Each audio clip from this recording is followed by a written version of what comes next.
Okay. Hello everyone, I am Grant and this is I'm back to playing Skyblock. As you can see. Yeah. So, for today you can see the title of the stream.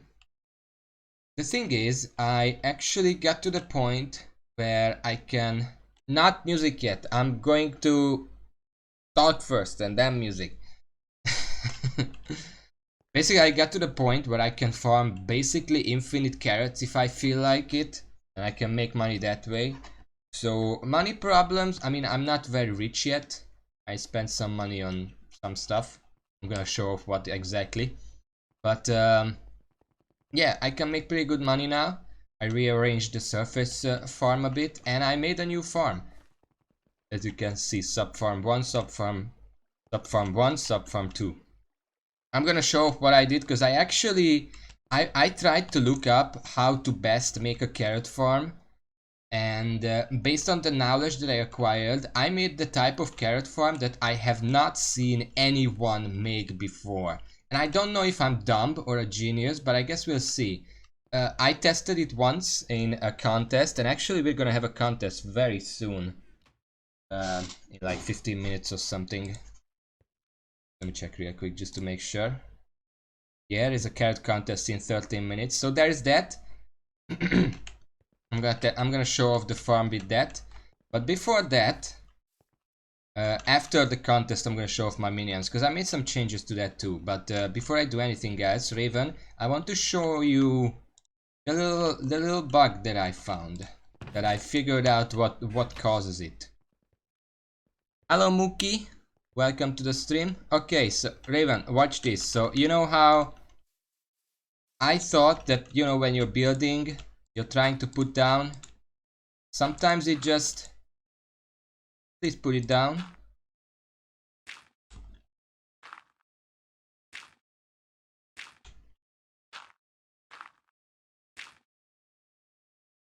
And it just doesn't put it. Well, you know what, I thought that it was caused by like lag, my player hitbox lagging behind and I'm basically in my own way. But no, you know what what causes this? Just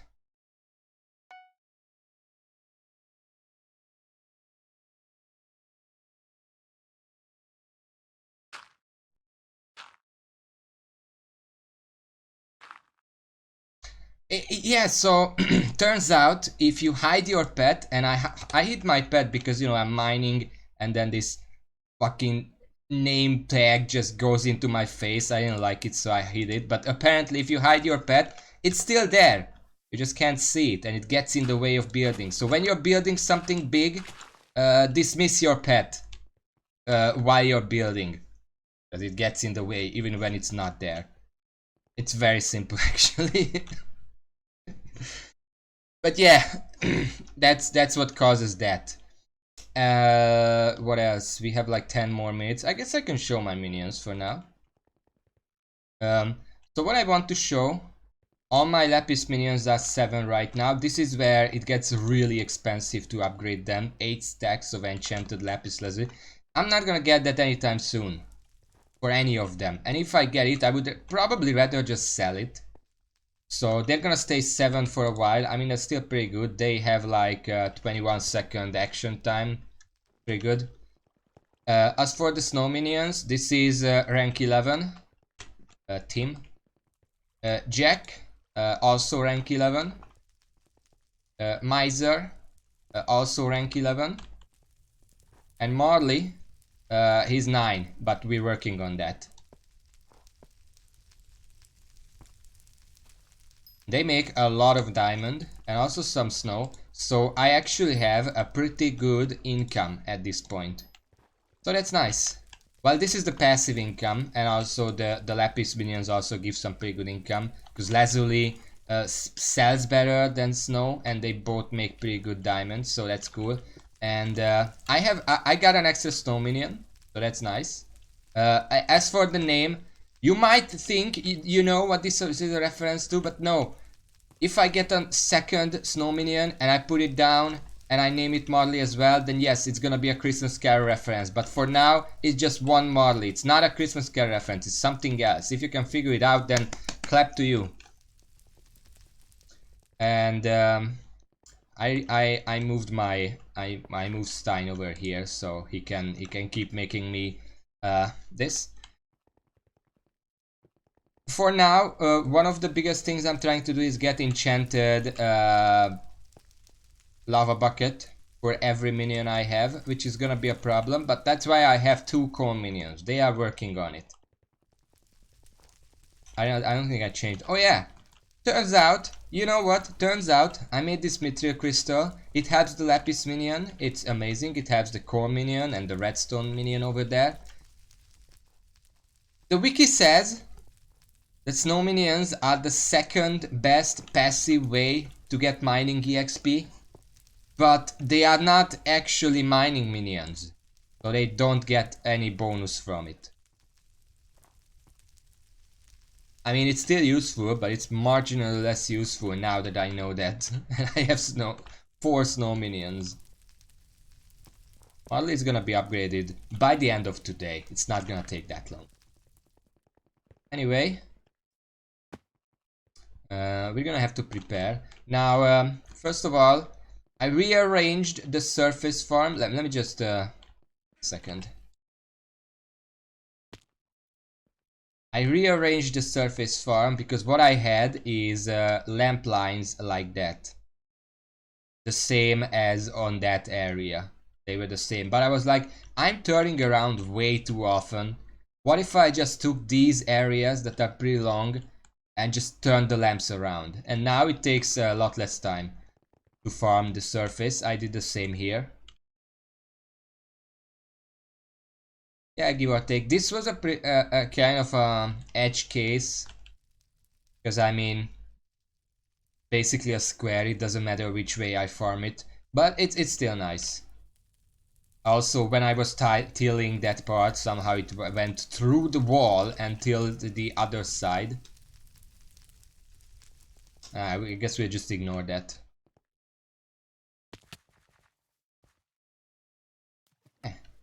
Should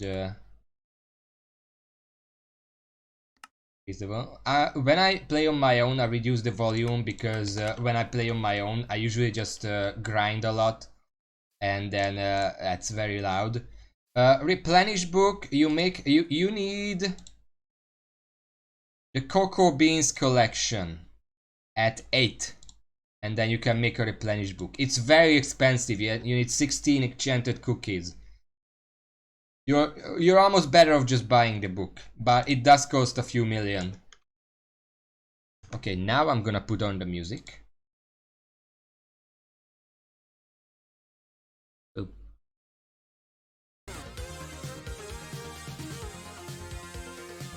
Oh yeah.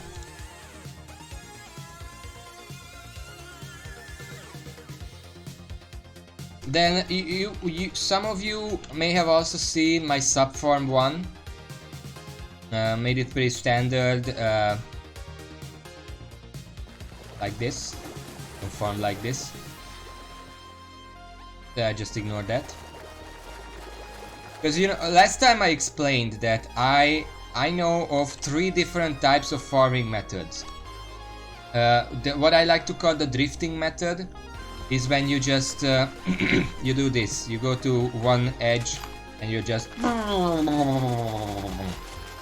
and then you run down one lane as fast as you can. Well, the optimal speed is 356 or something. Any faster and you're gonna be skipping carrots. But you know, you get to the end and you like drift and draw back. That's one method. The second method is the sliding method, where you slide along a wall and do this. It's about half as fast as the drifting method, but you do farm 2 rows at the same time, which means that you have to turn around less often. Yeah, sure. And the third method was with subfarm 1, the water striding method. It's kind of a mix of water combined with the sliding method, because I'm sliding against the edge of the water. I can go a little bit faster here, but it's not much faster than just drifting. And then I was like, this is fine, but originally when I was building this, my idea was that I can come here and then I can farm all 4 rows at the same time, which didn't work because I'm still way too tall. So I was like, okay, so since Basket of Seeds was re-enabled, and that's amazing, I love that it's been re-enabled, it's time for me to make one more layer of carrots. Because if you want to go infinite with a crop, the average layer you need is about 2.5. And I guess the surface layer counts as a half layer because I do have the base in the middle, so that's that much less carrots. And I had a layer 1 below, so I thought, let's make another layer. Now, when you just look at this looks largely the same as the previous layer. You know, you're just gonna go into the water and drift, right? Well, not exactly, because I was looking online for some videos on how to make the best carrot farm, and what I found was not actually a carrot farm that inspired me, but I found a nether wart farm. The best nether wart farms are farmed with flying. So if you have flight active on your private island, you can make like rows of the thing. You can fly next to the rows, position yourself exactly in an area where you can just hit all 4 rows and then just do this. And I'm like, that would be nice for carrots too, right?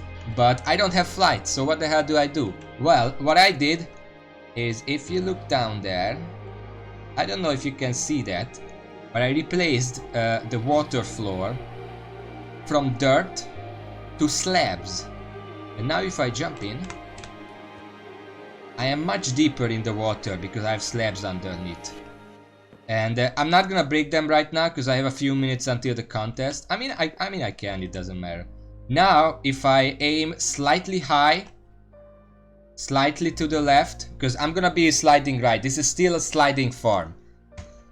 Also, I have to crouch for this to work, otherwise I'm too fast. You can see I have... Just a second. 390 speed. Sometimes it doesn't update for whatever reason. Also, make sure that I have the rabbit on. Yes. The rabbit also gives some speed. And farming EXP. So, what I do... Wait, how much time is left? Okay, in 2 minutes, I'm gonna show you how this works. But I think you can already guess that I'm gonna be sliding. And this way, if I aim slightly high and to the left, I can farm all 4 rows at the same time. And I was so into figuring out which method is the best that I timed every single method. I wanted to see how long it takes with each method to go the full length of the island. And then of course I divided by how many rows you actually farm. And I found that every single method is roughly the exact same. This might be a little faster depending on how much practice you have at turning the corners and aiming properly. But they're roughly the same. Now what this method lets you do is that since you're farming 4 rows at the same time, you have to turn around a lot less often, which gives you less chance for error. If you aim right the first time, then you can just slide through the entire island and you're gonna have to turn around 4 times less often. So this is what I'm gonna do. Of course, if I want to come out, I can just do this. The lamps prevent me from actually trampling the crops because I can't jump high enough to actually trample them. That's why I made this. And also I made this because you actually need all these lamps for them to reach every single carrot in these lanes. Because these are 8 rows of carrots, 4 here, 4 there. These reach 4, those reach 4. That's precisely enough for all of them to constantly be growing. Okay, let's go back in because we're about to begin. 11:40, okay. This is gonna be 20 minutes of just me farming carrots, but I want to show off exactly how much. Last time when I used this farm, okay. 3, 2, go. And I aim right, you can see I'm getting all 4 rows. You can see on the left, I think. I don't know how the bitrate is dealing with this, but you can see I'm getting all 4 rows. Sometimes I miss 1 or 2, but that doesn't really matter. It's like 200 carrots. And when I finish a row, you can prevent yourself from missing rows by angling perfectly, but it doesn't really matter that much. When you just turn around and do the other row.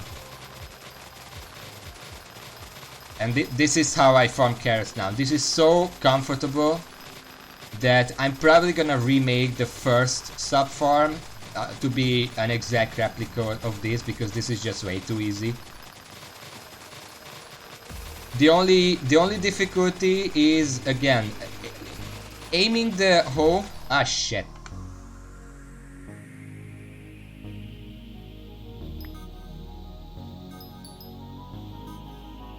Give me a second. That pumpkin, I need this. Okay, sorry, okay. Make sure to have that on before you begin the farm. Otherwise you're gonna waste like 10-15 seconds. The only difficult part is when you get to the edge and you have to run over to the next row. And aim right and then go. You don't even really have to aim left. Aiming left is just so you don't have to also press forward. You only have to press crouch and right. If you aim to the right, it works just as well, but you're also gonna have to press forward so you don't slide away from the carrots, because then you're not gonna reach the 4th row, as you saw like that. I was thinking that I could replace one of the lamps at the edges with glowstone, and that would be like a marker, like prepare, you're about to have to turn around. But I'm lazy and I didn't do that, but that's an option. But yeah, just replace the bottom of the waterfall with slabs, and now you can just very easily do this. Like, I already got 33,000 carrots and I had to stop, and 3 minutes didn't even pass yet, so it's more than 10,000 a minute. And also my rabbit is leveling up. Nice. So how is everyone today? Opa. Okay, perfect. That was a pretty good transition. I've been worse too. I tried to make a phone call today. I've been preparing for it since Wednesday, and then they didn't pick up, so now I'm just a little bit frustrated. Well, that's fine. Wasn't that important, I guess.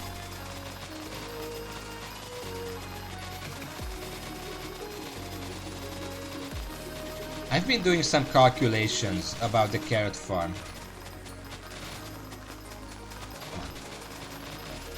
And what I found is that if I do everything perfectly and I don't stop, because I can go infinite right now. I haven't tried it yet because farming carrots for that long is kind of soul draining, but it's a theoretical mathematical number. If I was farming constantly all 3 layers, then I could make about 2 million coins an hour with my current setup. Which, considering that my entire net worth in the bank is like 16 million, that's a lot. 20 million. And of course, what I'm talking about is that I farm all these carrots and turn them into candy carrots, and each candy carrot is worth about 1.2 to 1.5 million coins, depending on what people. It fluctuates frequently between those two. I usually try to sell for about 1.4. It doesn't always sell for that much, but I'm pretty patient. Am I getting them all? The only disadvantage I found is when I'm not getting all the carrots, pretty hard to tell that I'm missing a row. I don't think I'm missing a row here.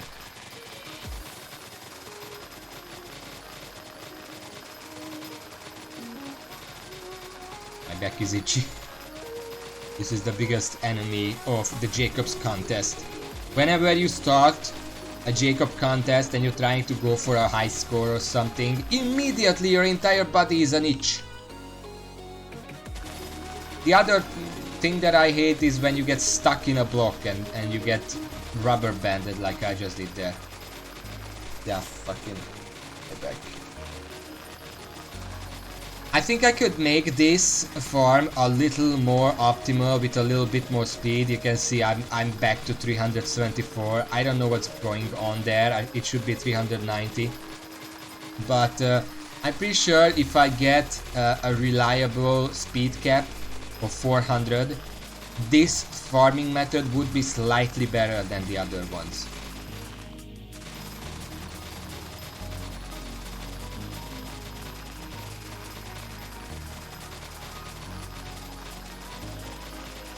After this, when I'm done with the carrot farming for today, I mean, I might show off the surface farm because, again, I nicely reorganized it to be better.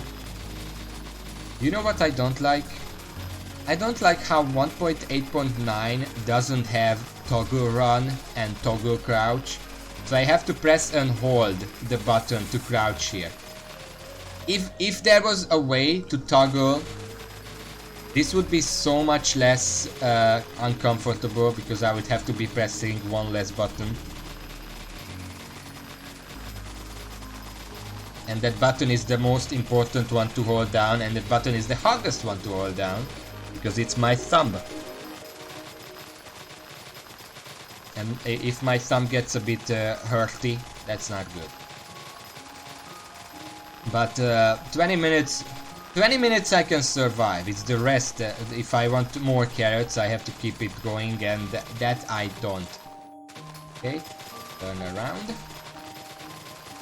I'm getting all of it, am I? Yeah.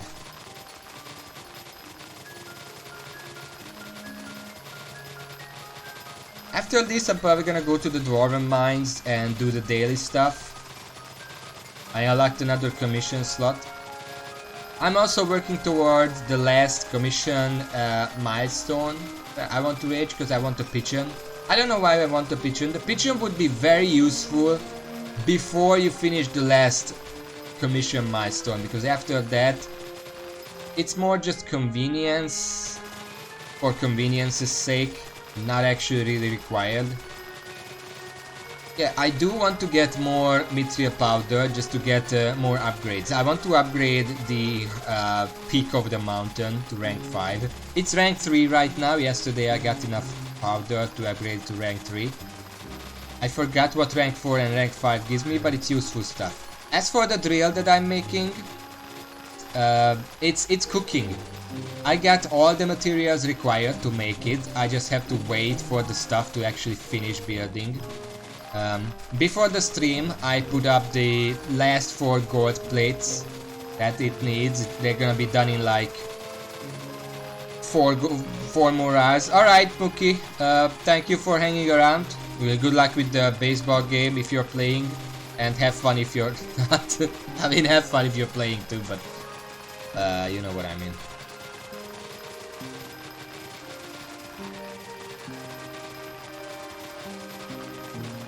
Yeah. Alright, see ya.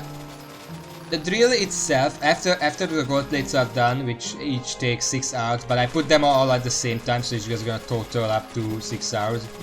The drill itself takes about 3 days to make. So I will have it by Monday. By Monday's stream, I'm going to have it.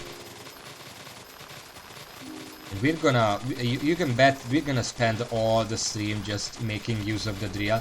I want to know, first of all, I want to know how fast it drains fuel. My guess would be that every block mined is 1 fuel used. But I could not find any information on it. Regardless, once I get my drill, the next upgrade I want to get will be the fuel upgrade, the fuel tank upgrade. Again, we're gonna completely skip the mithril upgrade and we're gonna go straight for titanium. It's not that expensive, it's like 11 million coins in materials, but a lot of that is coal and like titanium and mithril stuff, which I can just farm myself. So that should be fine, really. Oh.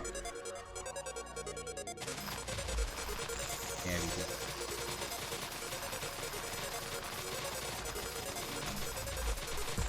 Here is itching.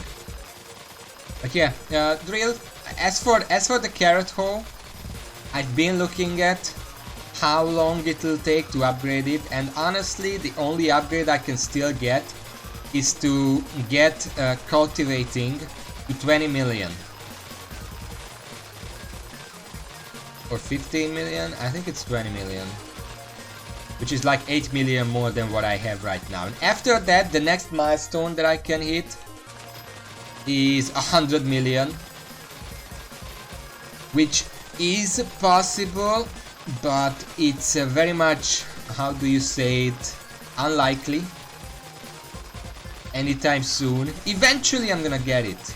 But 100 million, and then after that, the next milestone is 1 billion, which is, I mean, you can probably just take 100 million as the last upgrade that a hole can get. Because while you can have a billion on the counter, it's gonna take you literally, I wanted to say months at first, but I'm pretty sure it's gonna take you years to get that far. So just don't bother. 100 million is the last milestone that you really have to bother with. After that, your hoe is basically upgraded. My hoe is about 10 something million in, so it's gonna be a while. So eventually I'm gonna get 100 million. But I think the upgrades I can get here are probably beyond just the hoe. Like, the hoe is perfectly fine. It can get a little bit of an upgrade, but it's not that important. I need to look into other ways to increase my farming. And one of the ways... One second. Alright. One of the ways to increase it is just increase farm. Now you can see I'm getting like 0.01% farming EXP per second. So that's still gonna take a while to level up, but it's consistent, and the rabbit certainly helps because it's giving me like 20% extra.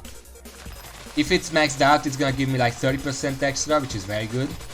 The other way is to get the Jacob contest silver medals, transfer them into gold medals, and then buy all the farming fortune upgrades. I already bought 10 of them.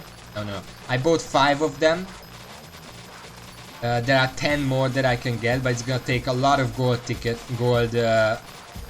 medals. So we're kind of working on that.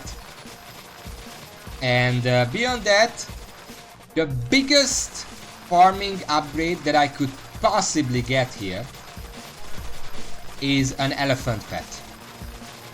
A maxed out legendary elephant pet gives 160 farming fortune, which I don't know how much I have right now. I'm gonna check after the contest, but I should have about 250 for carrots specifically. I have lower otherwise, but for carrots I have 250 or something. Basically, let's just say that I have 320. That's very, very generous. At worst, the legendary elephant would give me 50% extra carrots with 160 farming fortune on top of the 320. I think, give or take, yeah. I think that's right.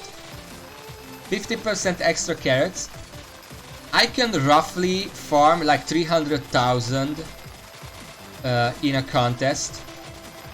50% of that, 450,000, that would be enough for a gold medal most of the time.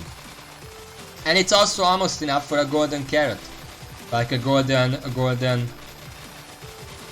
candy carrot, that's what I mean.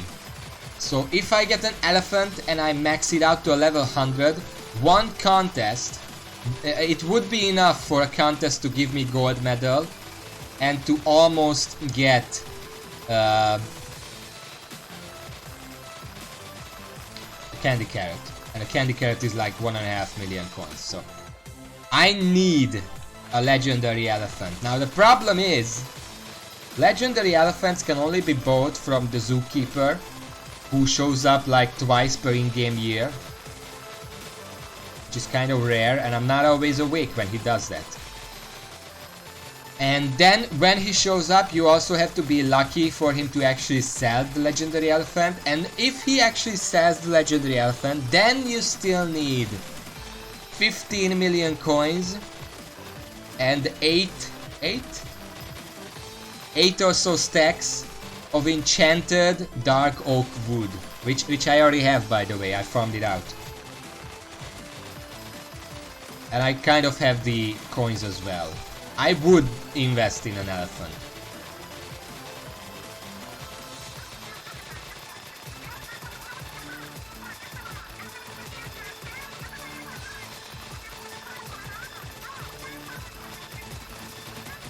When is he showing up again, actually? I didn't check. Last time he showed up was 2 days ago, I think. So he should show up soon. I should check the calendar for it after the contest. I'm doing a lot of things after the contest. Forgot half of it already. I don't think I'm going to be reaching 300,000 this time. I was a bit too slow. Had to stop to do the enchanted carrot stuff. My turnarounds were kind of bad. But just trust me. I mean, when I'm done with this and I'm gonna grab my stuff from Jacob, you will see that my top result with carrots is 294,000 something. So almost 300,000. And also just to clarify, that 300,000 is only the bits that I farmed during the 20-minute area of the contest.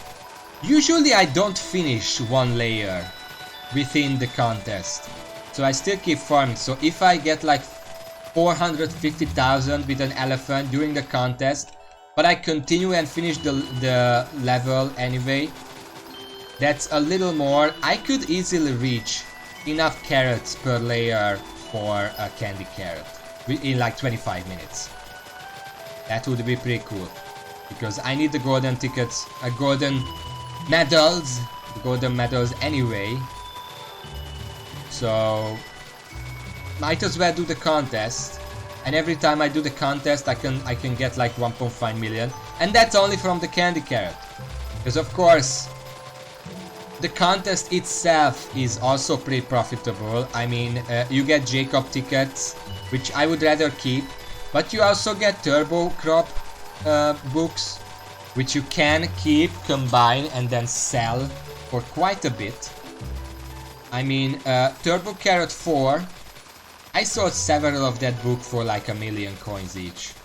They sell pretty well. The price, of course, fluctuates, and sometimes it's not worth. Because, you know, there is Turbo Crop 1, 2, 3, 4, 5.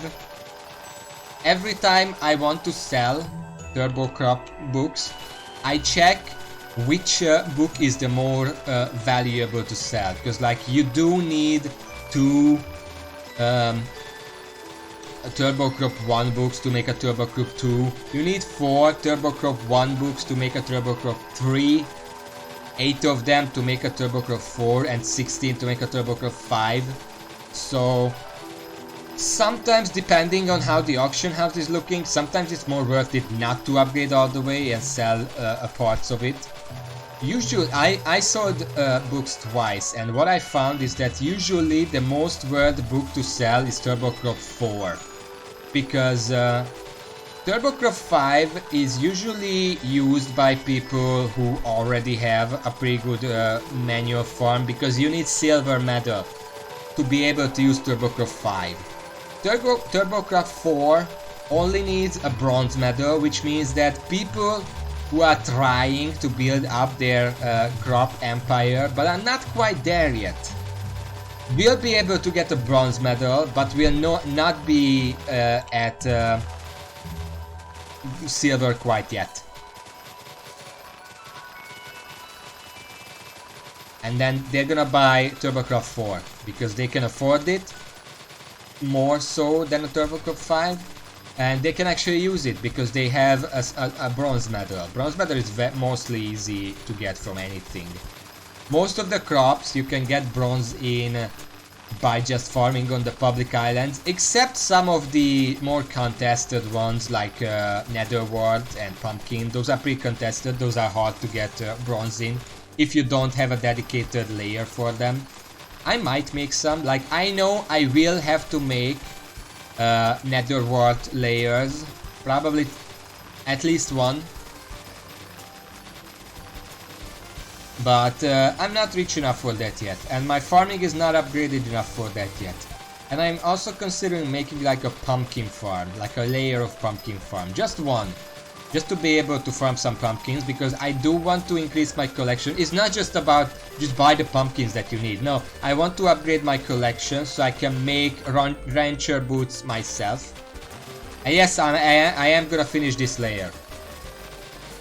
Rancher boots are pretty expensive. They need 16 shined pumpkins or whatever they're called, which each of them is 160 enchanted pumpkins, so it's pretty expensive. Boots are also pretty expensive. So who knows, maybe there is money to make that. Who knows. In the end, I want to max out every single one of my collections though. So maybe I'll make a pumpkin farm. I'm gonna use it until I max out the pumpkin collection. And then some to make the boots. And then tear it down and turn it into a different farm that I want to max out the collection of and then move on. I don't know what crops I'm not maxed out with yet. I mean, melons are not maxed out. Those are pretty good money makers as far as I heard, so I could do those as well.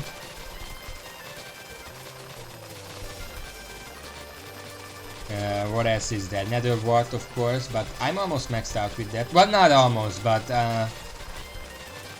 okay, after I'm done with this, okay, just one more layer here. The end has 4 big layers because I couldn't fit in one 8 layer. I would have been missing out on some rows. Yeah, look at this. This farm works so much better for me than any of the previous ones that I tried.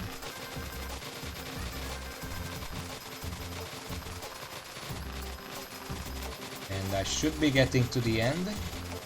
There we go. Now I can run back and check how many carrots have I missed. I missed a few here, I've missed a few there. There is probably no efficient method that's not gonna miss a single patch, but as you can see, I definitely farmed out the majority of it.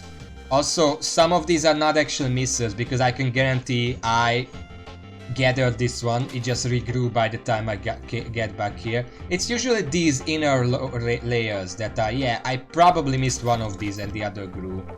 This probably grew. So most of these are not actual misses. These are maybe misses. So yeah, this is the best method I have found to make a carrot farm. And this exact same setup probably works the same thing with potatoes as well, because they're essentially interchangeable in terms of how you farm them. Hello, Raven. Verburner. Sorry, I'm still talking. No, I said it wrong. I wasn't talking to you. But yeah, that's a very amazing way to farm it up. And it's also very comfortable, so I'm going to be doing that. Let me just check the collections real quick. What other... So wheat is maxed out, carrot is maxed out, potato is maxed out, pumpkin is gonna need a layer. I need like 150,000 more pumpkins, that's why I'm considering making a layer for it. The melon is nowhere near maxed out, although you probably don't want to max it out. You might want to get to 25,000 just to have the enchanted melon block, because that sells for quite a bit of money. But after you unlock that, it's just very meager farming experience. So it's not actually that worth it. Seeds are maxed out, mushrooms are not maxed out, but I'm working on it. However, mushrooms are very hard to make manual farms for. So I wouldn't recommend it. Let's see, cocoa beans are also not really worth maxing out, but it might be good to sell like enchanted cookies or replenish books or whatever. But just for the collection, it's not that worth it. But I might make a farm for it later on. I don't know where yet. Let's see, cactus is the same boat essentially. My cactus minion will reach me to this, and then the cactus 9 is not really important. Sugarcane is maxed, feather is maxed. How did I max out sugarcane? Oh, it's 50,000. I think I was farming manually on the public islands for a while, and I also had a sugarcane minion that farmed me for a bit. Feather is maxed out, and these are not that kind of crops.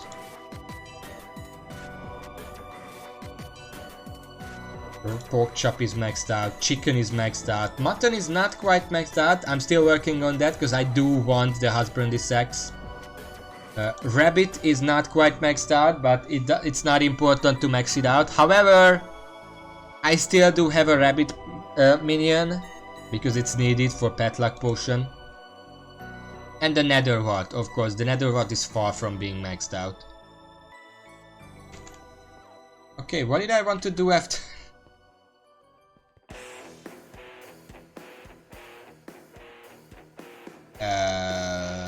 Let's check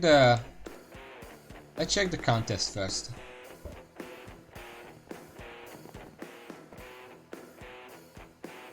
So as you can see here, this is my top score. I made this with the sub farm 2, almost 300,000, and I did it now. It's pretty close. I mean, it's about on par with what I did on the first layer, as you can see. It doesn't really matter, I'm just gonna take the silver medal. What I need the silver medal for? First of all, I can trade it in for gold medals, but this is what I want to max out. Extra farming drops. I can buy 10 more times. And I'm gonna check right now on the Wikipedia if I can find it, how many golden medals I'm gonna need.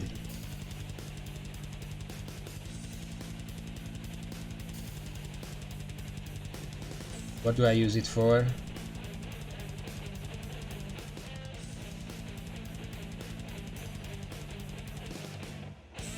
Extra farming drop, there it is.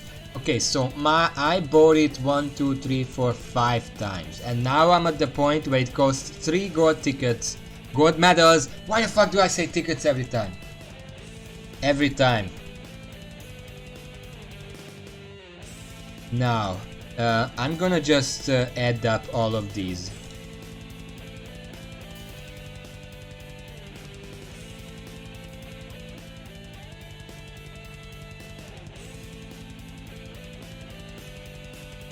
I need 59 gold medals to buy all of these. And I mean the Jacob tickets, you need a lot of Jacob tickets, but honestly, by the time I get 59 gold medals, I'm gonna have the Jacob tickets, so it doesn't really matter. What matters is that each of these gold medals cost 4 silver, which is what I'm more likely to get. I need 236 gold medals to buy all the extra farming drops. And after that I'm probably gonna have to spend on farming level cap. which also cost gold medals, but you also need gold in various collections. I'm pretty sure you cannot buy it if you... Wait, let me check a second. Increasing place farming that requires mastering your crop. Mastery comes in the form of Jacob's farming contest. Contest requires place farm as many crops per 20-minute time frame, scoring a trophy going to the middle of the purchase plus for each unique crop size. So okay, so here's the thing. You say this: win gold in one collection. You can see here which collections you have gold in. 1, 2, 3, 4, 5, 6, 7, 8, 9, 10. There are 10. And you can buy 10 of these. So in order to get the absolute maximum farming level cap, you need to get gold in every single collection. So eventually I'm going to have to make at least one farm of each of these. Even if I don't keep it, I'm going to need to make a farm in each of these and probably max out a hoe or like one of these stuffs for every single one of them. It shouldn't be too hard for like cactus and cocoa and fungi, pumpkin, melon. It shouldn't be that hard because those don't upgrade. If you buy it, then you probably can make it to gold if you have like a layer that you can farm for 20 minutes straight. Hello Lloyd Duck, welcome to the stream. We are theory crafting some farming right now. Alright, so there's that. It's gonna take a very long time. The next one is also a carrot. I don't know if I'm gonna take part in that. I'm gonna be doing some other stuff. Did you? Oh, hello there.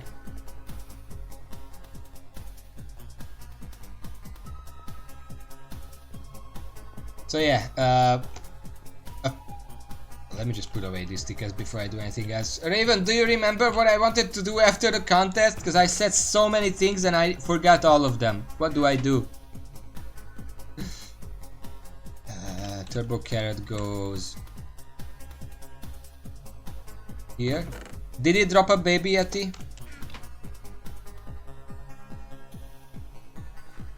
Ah.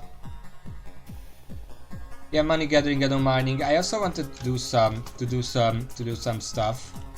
First of all, let me check the minions. I'm gonna grab the enchanted blocks because I still have to upgrade the last snow minion.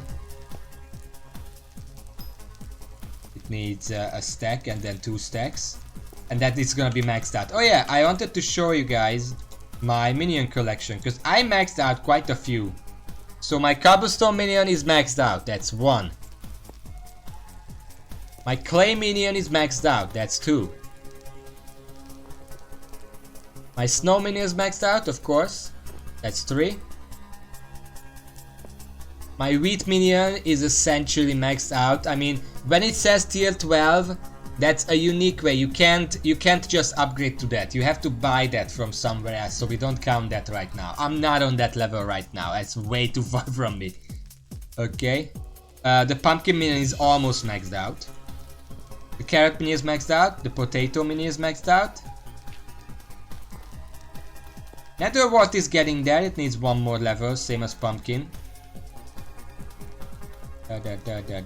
Skeleton minion is getting there.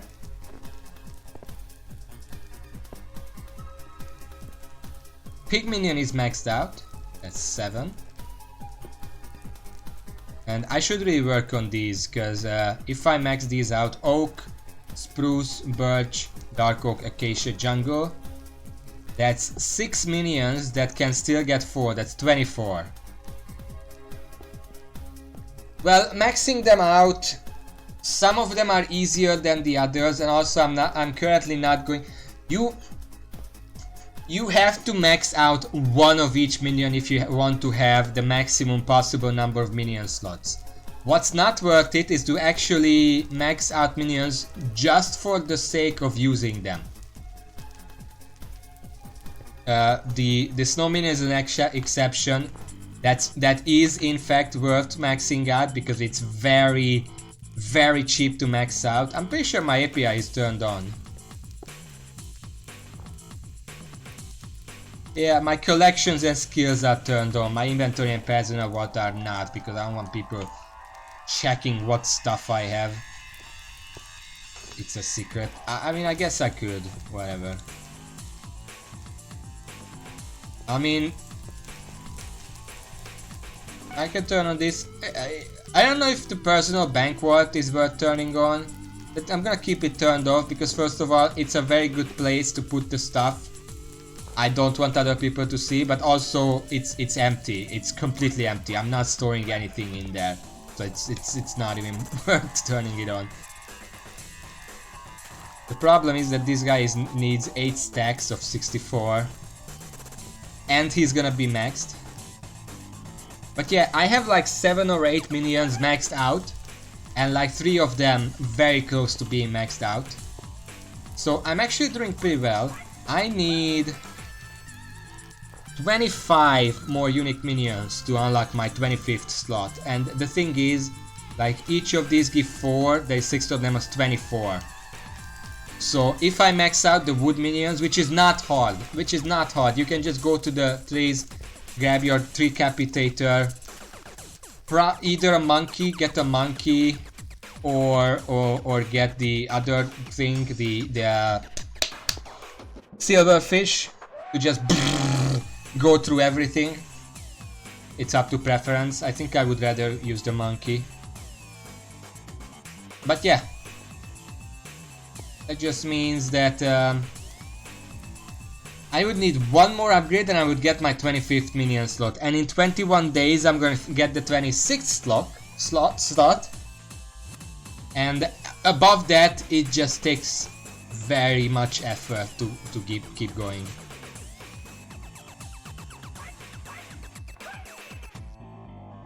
Right. My fishing level is 19. I haven't been fishing very much. I'm mostly been upgrading my fishing with the fishing minion. It's very good at it.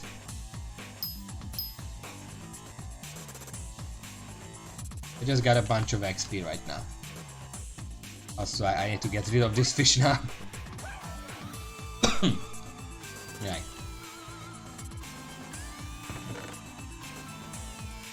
Fish. I really want a fish. You know what's weird? Oh, I do have a fishing sack. Okay. I was wondering why I had literally no puffer fish. What is salmon used for? Because I have so many. 4, 5. 1, 2, 3, 4, 5. Gonna make some space there. Enchanted raw salmon. What is this used for? Makes an enchanted cooked salmon, alright. It makes a devour ring. Heal 5 when killing a monster, requires zombie slayer 5. Okay, we're not gonna do that. And it makes the salmon armor. Which gives water burst. It's a fishing set. Okay, well, we don't care about that. The enchanted cooked salmon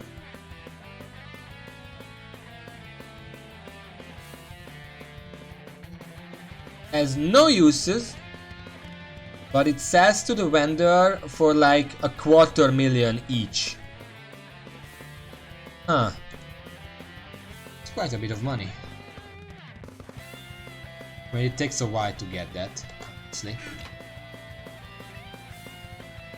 Okay, so apparently, let me just confirm. We have another carrot contest in 20 minutes. My sub farm 2 is probably not gonna grow up until then. It's still kind of dilapidated. That's why we have the other farm, which is not changed. Which is not changed yet to be like the 2, but we can still use it for contest. It's about the same. It's just a bit more uncomfortable. Yeah, I do want to start farming ghosts, but I'm nowhere near. I need like a proper weapon. I'm still using like this. It's almost maxed out. Like I need like 3,500 more kills and then I'm done with it.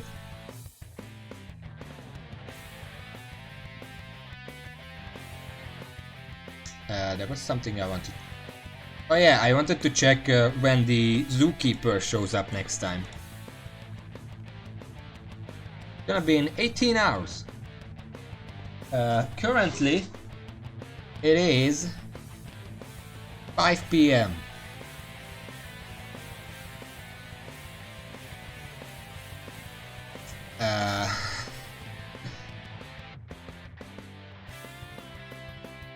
Five plus 18 is 23.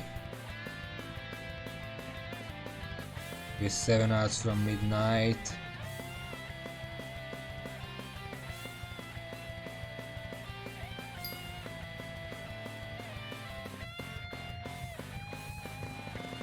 Oh, it's 17 hours now. Okay, so it's gonna show up tomorrow at 10 a.m. And there's also gonna be a carrot contest at the same time. Well, no, it's gonna be... Yeah, it's gonna show up at 10 a.m. And it's gonna stay around for 1 hour. 10 a.m. Hello. What is it? Yeah, I know Soul Whip is the best item to farm the ghosts with because the ghosts, as far as I'm aware, are immune to magic damage and range damage. But the Soul Whip can do range damage with its ability while applying melee damage and not ranged.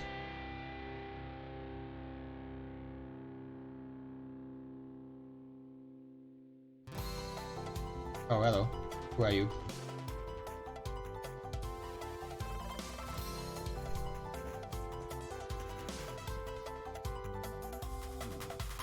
Anyway, I think my pumpkins have grown.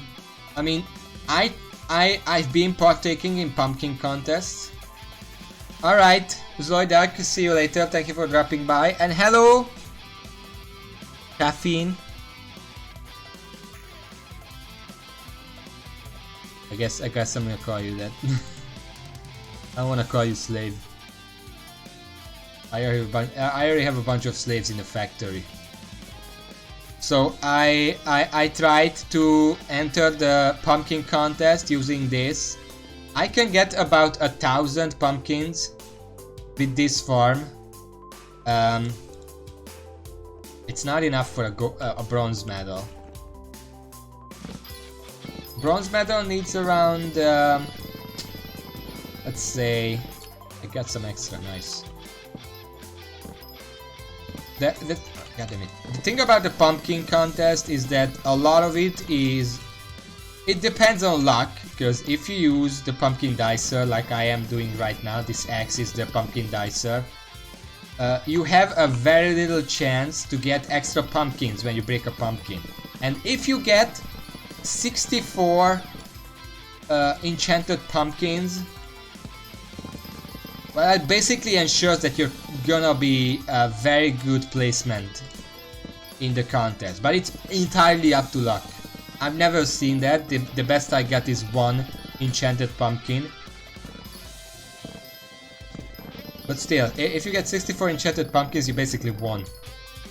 Because that's like 64 enchanted well, 1 enchanted pumpkin is 160 pumpkins. So 64 enchanted pumpkins, like 6,000, like 10,000. I'm not gonna calculate it precisely, but it's about 10,000. And to get bronze, I'm actually gonna check exactly how much you need. That's not how you go there. To get to bronze and silver and whatever, you're gonna need an average of, let's say, 30,000. 84,000 is gold, 24,000, 25,000, 29,000 is silver, And 60 times 64. 10,240. So yeah, about 10,000, I was right. If you get that, you're guaranteed bronze. You can relatively easily get silver. And I'm pretty sure you cannot get gold unless you get that lucky. Or have a huge pumpkin farm. You know what? I should make some farms for some other crops. Because now that I have the carrots all lined up, that's fine. It's time to do something else. For example, I'm going to have to get gold in every single contest anyway, very soon. What level is my 29? Okay, so I don't need to hurry with upgrades, but still, I'm gonna have to start thinking about it eventually.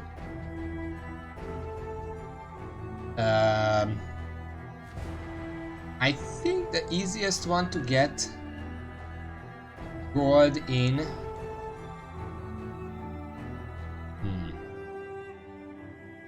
I think it could be cactus, maybe.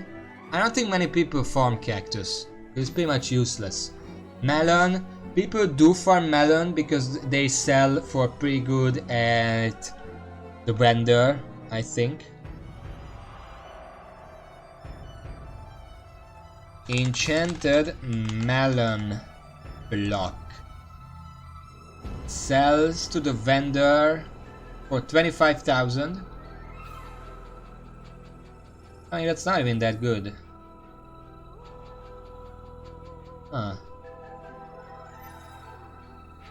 I guess I should do a melon contest sometimes and then check the numbers.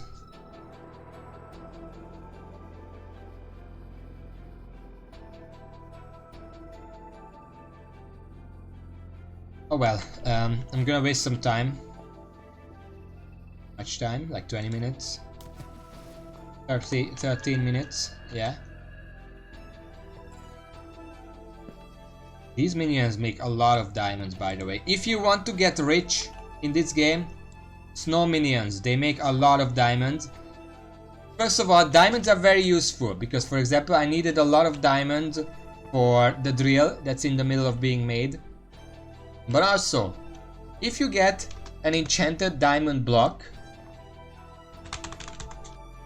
enchanted diamond block, it sells to the vendor for 200,000. So just collecting those and selling to the vendor, it's already quite a bit of money. The lapis is similarly good. It's a bit less diamonds, but lapis is worth more.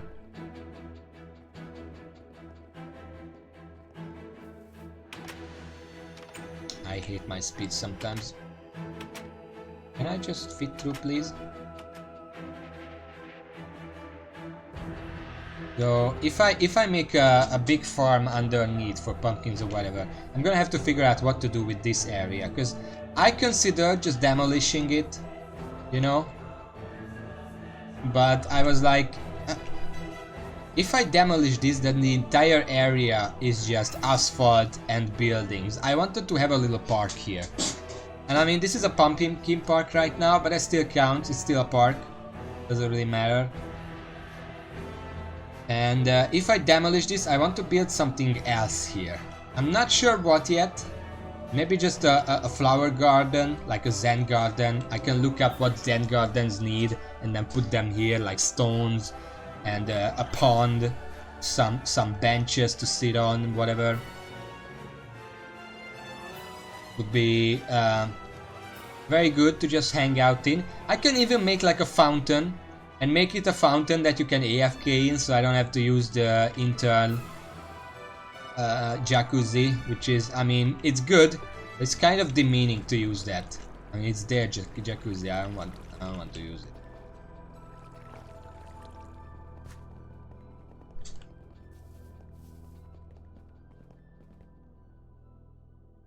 I like what I did with the place, really. You know what? While I'm waiting, I could easily just farm the surface layer, because I'm gonna be farming the lower layer in the actual farm because it's easier. And also more carrots. Because there is not a building in the middle of it all. This is bothering me.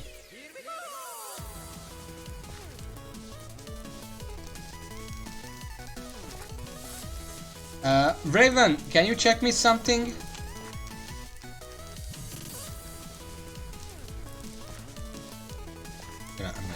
Oh, this should not be here in the first place. Get out of here. Get.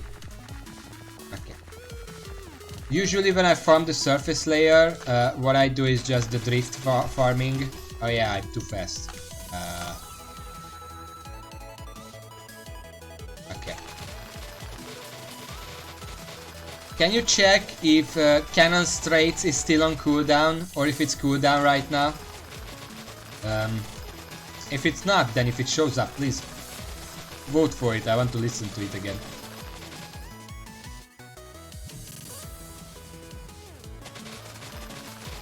Ah shit. How long?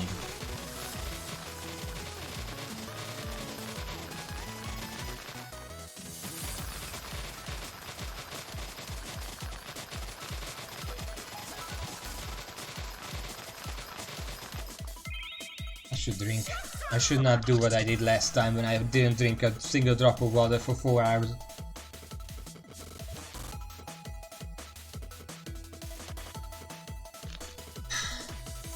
Does it say how long it's gonna be on cooldown? Does it just say cooldown? I guess we're not gonna listen to that today. Unless I look it up on YouTube and just play it myself. Is that allowed? Is there anything about whether it's allowed? Because I know that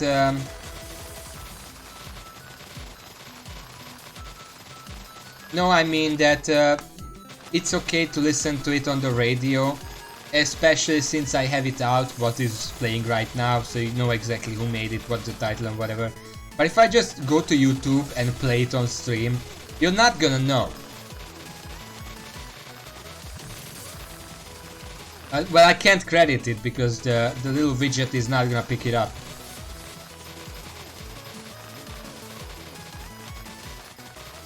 That is a big thing.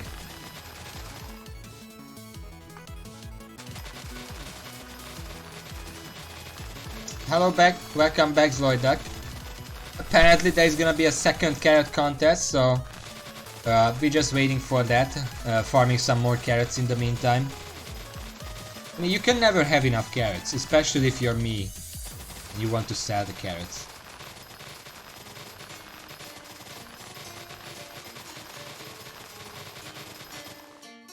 Is it just me or is the music really silent today? I'm gonna put some local volume on it. Maybe it's just me.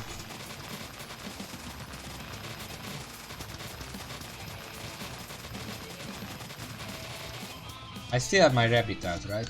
Right.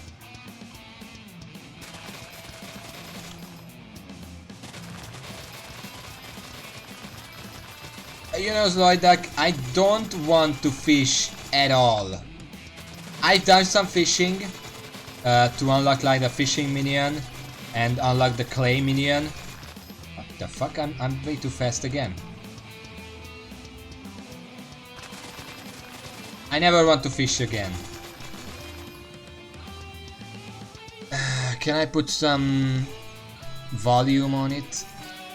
Oh shit.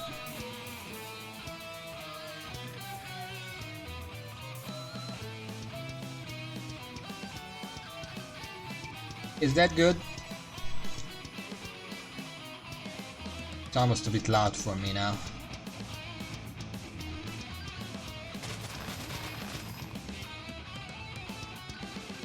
We'll see. Tell me if it's too loud and then I'm gonna silence it a bit.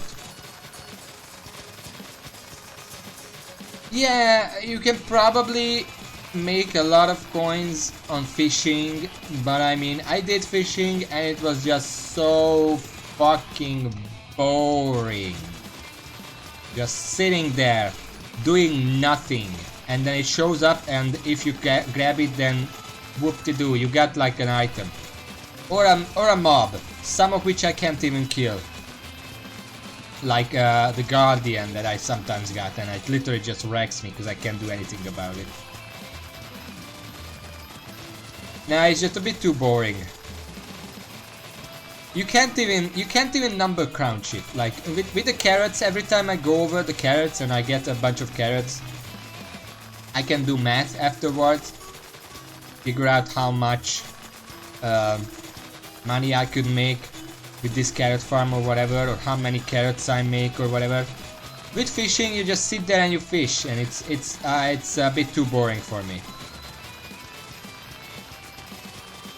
And I know that higher level stuff makes it faster to fish, but first of all, it's the way they handle fishing is a terrible introduction to fishing, because you have to sit for like 30 seconds each time you want to fish something up, and nobody wants to do that. And I know that later on, when you get better items, it's gonna not be 30 seconds anymore. It's only gonna be like 5 seconds each time. I do, well, after the strength nerf, I do like 2.5 thousand crit damage. I think my stats are kind of uneven though. Well, I don't have any armor right now because I'm farming. But yeah, I think my stats are a bit uneven. I saw a video that you know, before the nerf, you wanted a lot of strength. Before the strength nerf, you wanted a lot of strength. Nowadays, what you want is about equal, well, as much crit chance as possible, of course. That's a given. But what you really want is about as much strength as you have crit damage. So if you want, based on the formula that calculates your damage, you want about, for every 100 strength, you want about 100 crit damage. And that's gonna give or take maximize your damage. Depending on your crit chance, of course, but you should be maxing your crit chance anyway, as far as I know, because it's just free damage.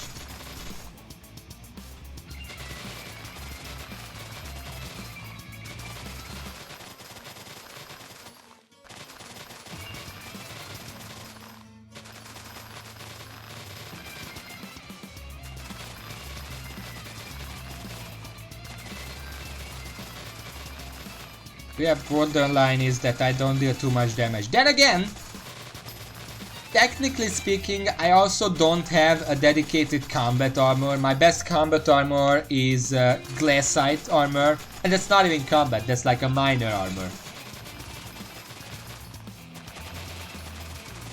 Whoops.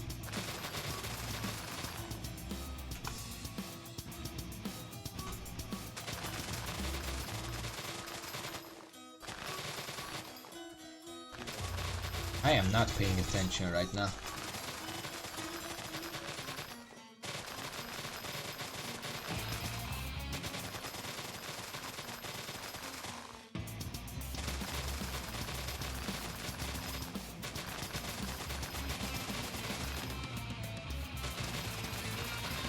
Yeah, well, you're more geared than I am. Most likely.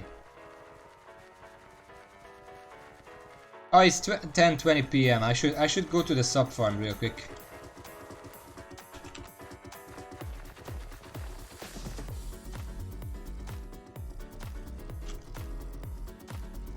Yeah, the nerf did hit a lot of people very hard, but I think it was necessary.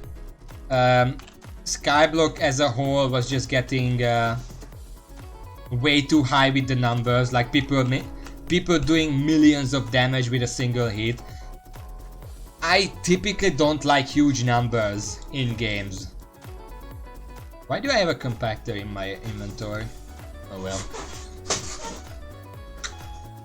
But yeah, once people start making millions, doing millions of damage, like I don't like when a game does it like you start the game, you're level 1 and you go deal like 56 damage.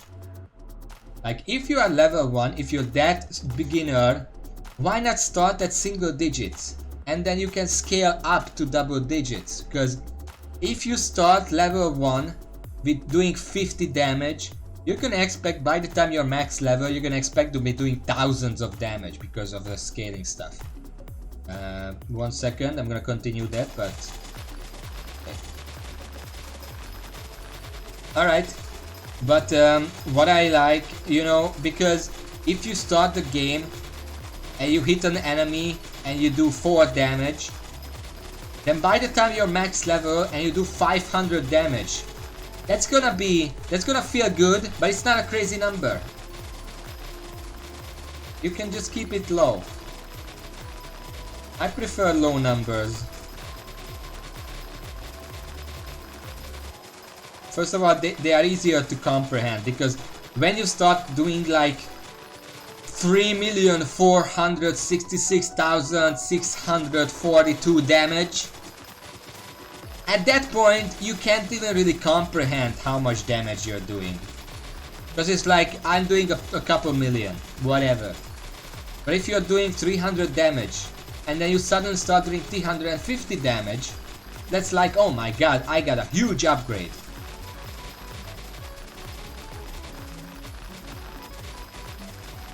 Yeah, you can increment it more smoothly, but that really depends.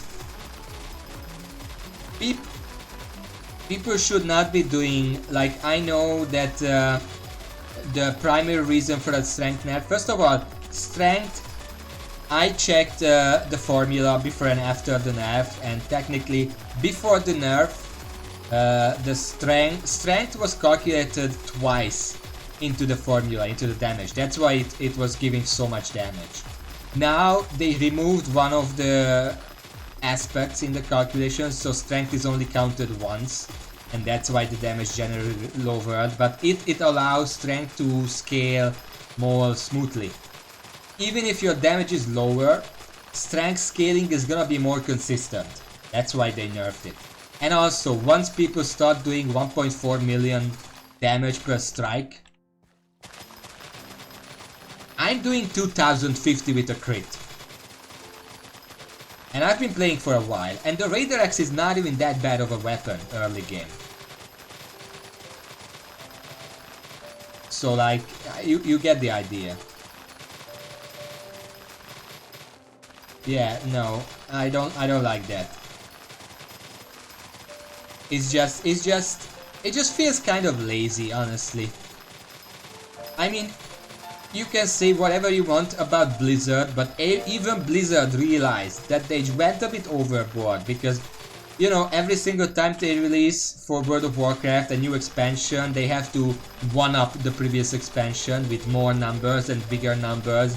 And at one point in a Legion, people started doing like millions of damage and having millions of HP, and Blizzard realized that this is kind of stupid.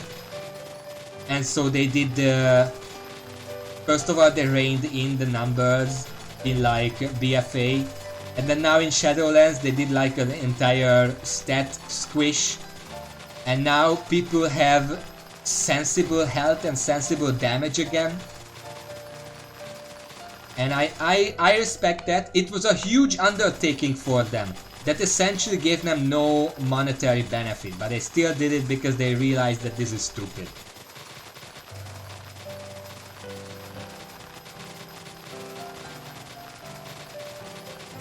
Yeah, I mean, talking about big numbers, what did you call it? That psychological evidence, that theory, that fact is essentially what Skyblock is built upon, because, you know, pigman sword. You want a pigman sword? You better farm 1.2 million pigs to get the materials for it. Skyblock also likes big numbers, but in here there is a reason for it. Because Yeah. They wanted to make everything that you can do in this game an exponential growth in how fast you can get it. Because you know, one carrot is one carrot. I mean, I don't think I have to explain that. One enchanted carrot takes 160 carrots. Which is okay. I can get it every second. I mean, if you look at my hotbar, every time the carrot disappears from my hotbar, I got an enchanted carrot. To get a golden enchanted carrot... Wait, actually, no, carrot is a bad example because it has a different build-up. But whatever, I'm just gonna use carrot anyway.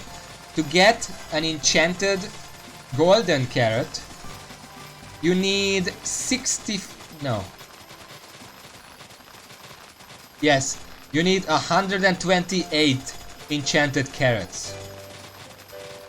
And to make a superb carrot candy, which is what I do and I sell, you need 24 enchanted golden carrots. So multiply those all up, and what you get is that you also need like golden carrots for the enchanted golden carrot. That also takes some carrots. And you also need the simple carrot candy and the great carrot candy, which also takes quite a bit of carrots. It all adds up to, if you want to make one superb carrot candy, it takes you a bit over 500,000 carrots. That's the kind of incremental increase in how much stuff you need for each level that they do. But there is a more sensible thing that I can say, like, to make rancher boots, you need 16 polished pumpkins. Polished pumpkin, that's what it's called. To make one polished pumpkin, you need 160 enchanted pumpkins. To make one enchanted pumpkin, you need 160 normal pumpkins. Is the music too loud? I feel like the music is too loud.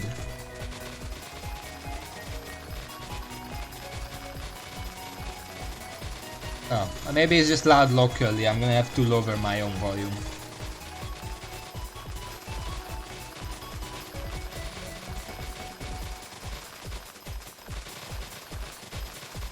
But yeah, technically that's what Skyblock is built upon, but I still think that there is a good way to do exponential growth, and there is a bad way to do exponential growth. And the bad way to do exponential growth is to just be lazy.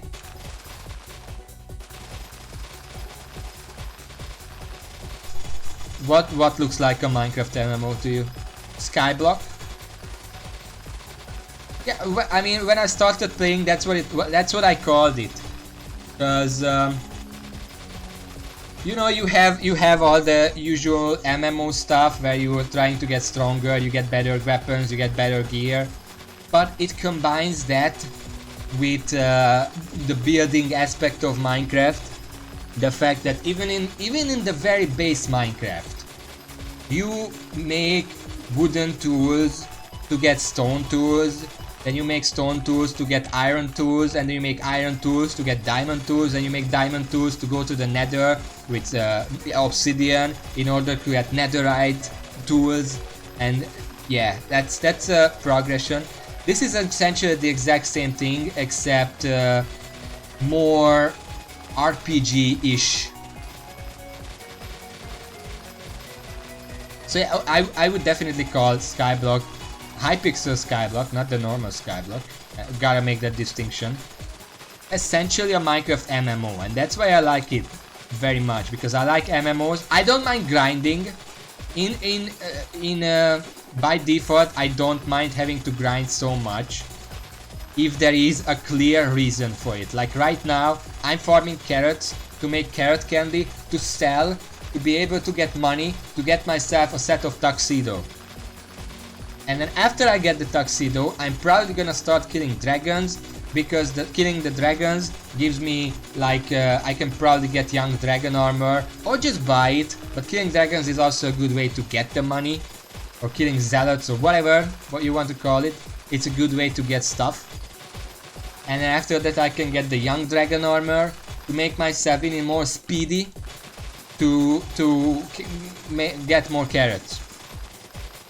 And now that I explained that, it does look circular, but there is still an incremental or exponential increase in progress.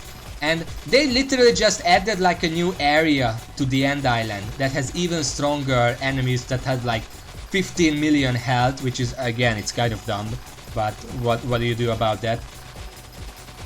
So if you get stronger, you can go to other places. Essentially, in Skyblock, the upwards progress is that you get stronger, but the upwards progress only exists to adhere to your sideways progress, because the biggest thing about Skyblock progression is that typically getting better, getting stronger doesn't mean an upwards progress, like when in an MMO you're level 1 and then you level up and you just objectively get stronger. That's an upwards progress. In Skyblocks, it's more about sideways progress, which means that being stronger simply unlocks new options, new things for you to do, instead of just making those things better.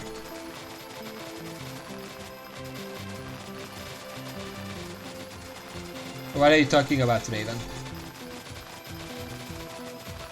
A lot of people say that MMOs are way too focused on upwards progress and not enough in sideways progress. I'm pretty sure there is like a scientific word for it, but I don't remember what it was. Skyblock mostly has sideways progress because, of course, upwards progress is that I got a carrot hoe, I upgrade the carrot hoe, I can get more carrots. Eventually I can get gold in the carrot contest and it's gonna feel amazing and I'm gonna need that gold medal. But that's not necessarily the main progression in Skyblock. In Skyblock, the more you do, the more options you get that you can do.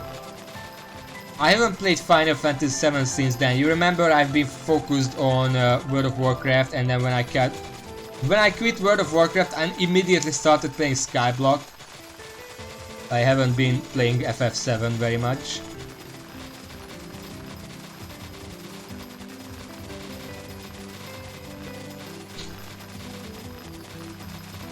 Sure, I've been playing Granblue Fantasy. Well, you remember the kind of games I've been streaming, like GB Versus for a while.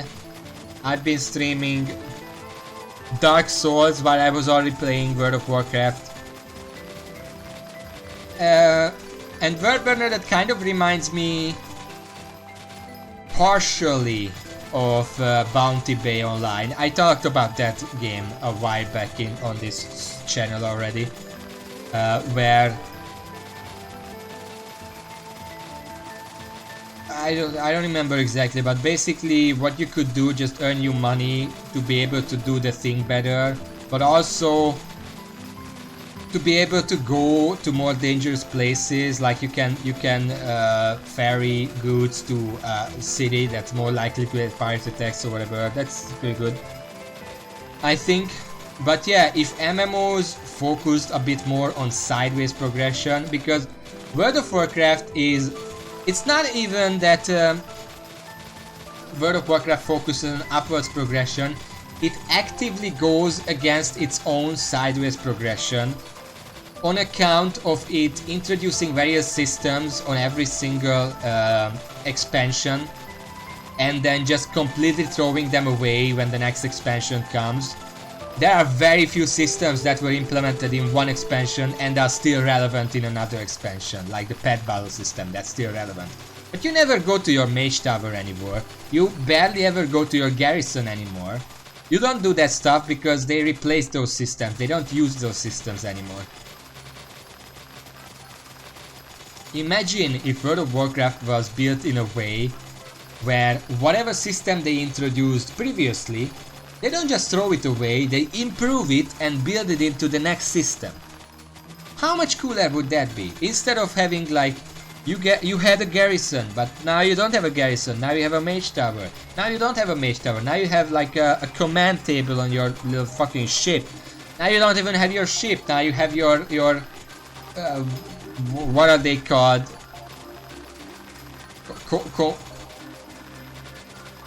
The various groups that also have a command to covenants with their own mission table that's completely different.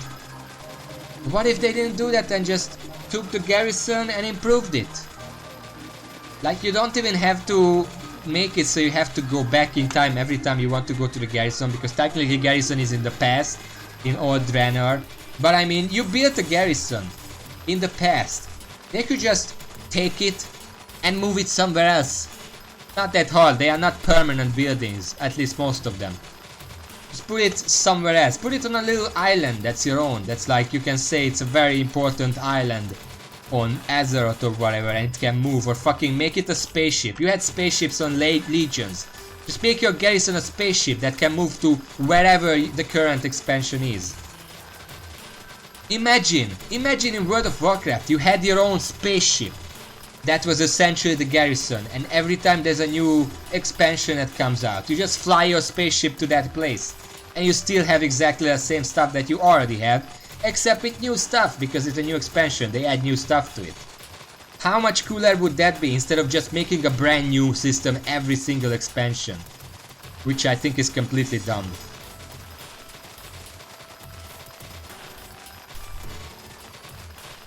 Nah, I think they just did that. They bundled all the previous expansions into one game and made it free, because nobody would want to take, you know, okay, so the base game is like 40 euros. I don't actually know how much they are, but let's be very generous and say that the base game and every previous expansion remains about 20 euros. And then the current expansion is 40 euros. There are like 6 expansions at this point. Just to get into Warcraft, you would have to pay hundreds of euros and then a monthly sub, and Blizzard probably realized that nobody would do that. No new player would ever do that, so they just made all the previous ones free. 8, whatever.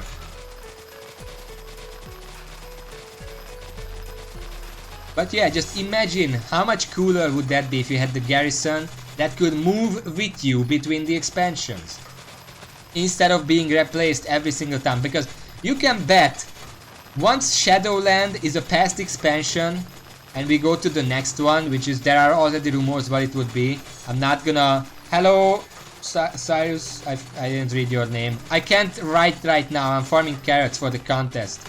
Give me like 2 more minutes. 2.5 more minutes.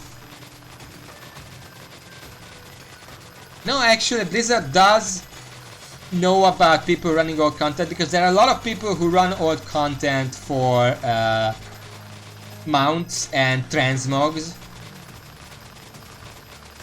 Again, they probably don't really care, because running Legion is still impossible as far as I know. They kind of failed to balance that with the stat squish. But like, it's not even about old content. It's about taking a mechanic from a previous expansion and just applying it to the new expansion. Because what I wanted to say is, you can bet that once Shadowland is a past expansion and we have the next expansion coming, Covenants are gonna be nothing. New players will barely even know that they exist, and there will be a new mechanic that's a group of people that you help, and they have a command table that you send out followers on missions the exact same way, maybe with minor changes. But it's gonna be a brand new system that's exactly like the old system, except with none of the stuff that you unlocked with the old system. So again, they completely destroyed their own sideways progression. And that's the problem. I really think that when they had the spaceships in Legions, they should have just made it so, okay, you are a big guy in the Horde of the Alliance or whatever, you get your own spaceship.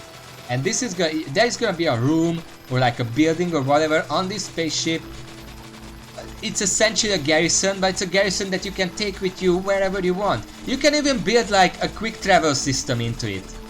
Like you want to go to Azeroth, then you go to the little building that's the spaceship movement command center control panel, and then you tell your spaceship, okay, take us to Orgrimmar. And then you move there, and then you go into the teleporter and it teleports you down to Orgrimmar. And then you say, I want to go to Ulduar this time because I want to farm old content as usual. Take us to Dalaran, old Dalaran. And then your spaceship fucking leaps through time and takes you back to old Dalaran in the past. And then you go to Dalaran and you go to Ulduar. It would be kind of useless because there are already like city portals or whatever, but it would still be a very cool. You would not need city portals if you had this system, and it would be a lot cooler thematically. Like you have this spaceship that you can travel the world with.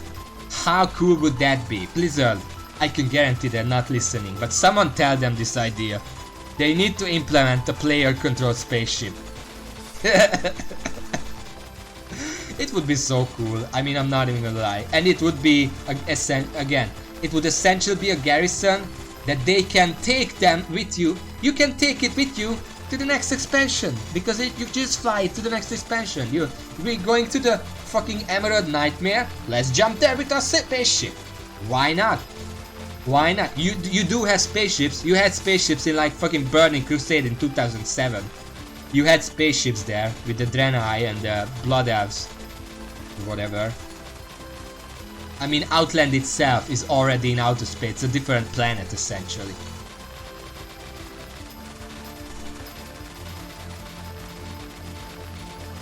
I mean, the first time they had this garrison stuff was in Draenor, in like Warlords of Draenor. It was a time travel plot. They could have made like I mean, maybe not in Draenor, because that's a bit of a stretch that you have a spaceship that travels through time, but in Legion, I know that when you had to go to the demon home planet, Argus or whatever it was, you did that via a spaceship. You had to ride a spaceship, go to Argus, and then tell that spaceship to go. There were three zones in Argus, and you could tell that spaceship to go to the different zones. That's essentially the same thing, except combine it with the garrison system. Yes, the Demon Hunter class hall was also a spaceship, specifically because I'm pretty sure they went to Argus, because that's where the demons are. But no, Valen or whatever, the Draenei Prophet or whatever, had his own spaceship that specifically went to the demon home planet in the story itself. So they already have the pieces. They just have to put it together. It would be so much cooler. I'm pretty sure most of the people would love it. If it's implemented properly. I mean, that is not a given with Blizzard. Let's be honest. It's not a given.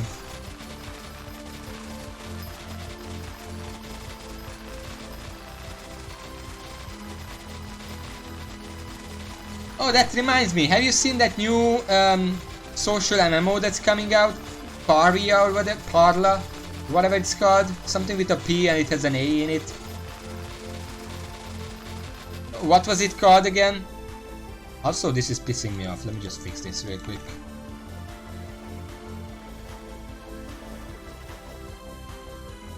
There we go. It was really annoying me. Palia, yeah.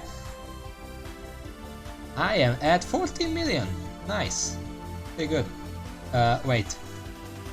I need about 7 more million to upgrade cultivating. Palia, well, based on the trailer and like the interview I saw. Oh look, World of Warcraft music. There we go. Right on cue.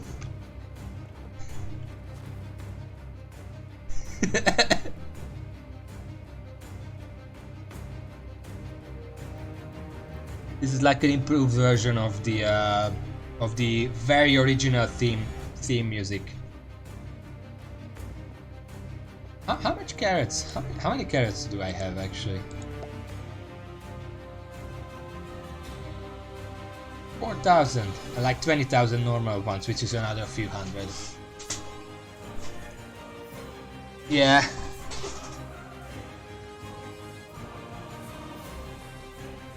$4,000.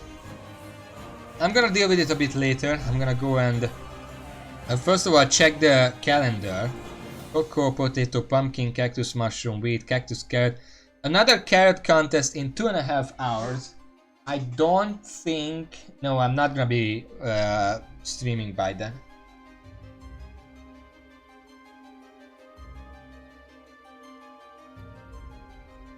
Which mount? Ashes of...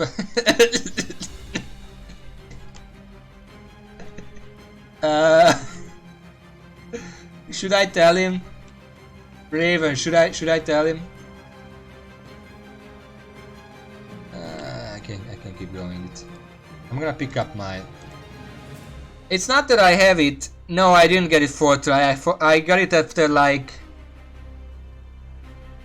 Very generously.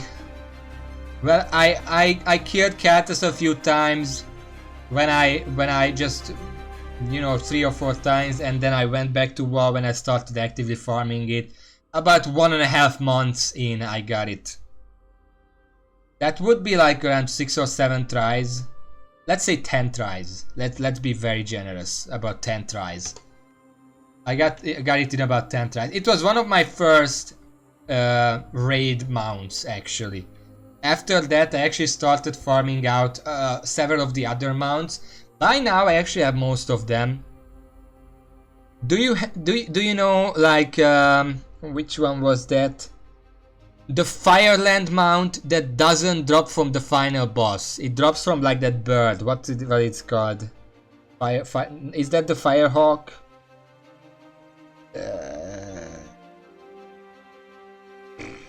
Caffeine, you probably know what I'm talking about. Let's see. Yeah, if I had an elephant, I would be able to get gold pretty consistently. Because gold is about 400,000 usually, and if I had a maxed out elephant, I could get like 450,000.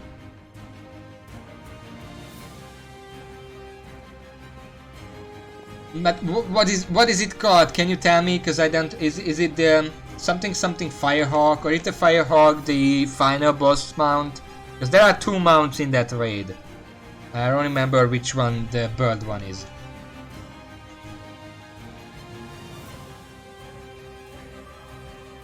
I'm gonna look it up. I'm gonna put my tickets away and look it up. Because I want to tell a story about that.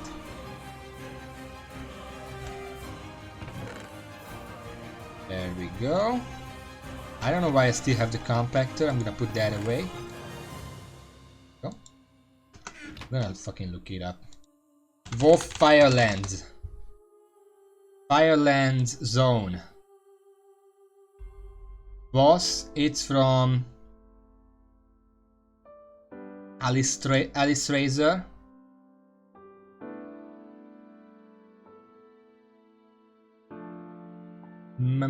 Flame Talon of Alice Razor. This is not even the one that This is not the one I'm thinking about. Does it drop a different mount in higher mount? No, it's still Flame Talon. I guess it was Flame Talon. No, it wasn't Flame Talon. I remember the other one. I'm gonna check.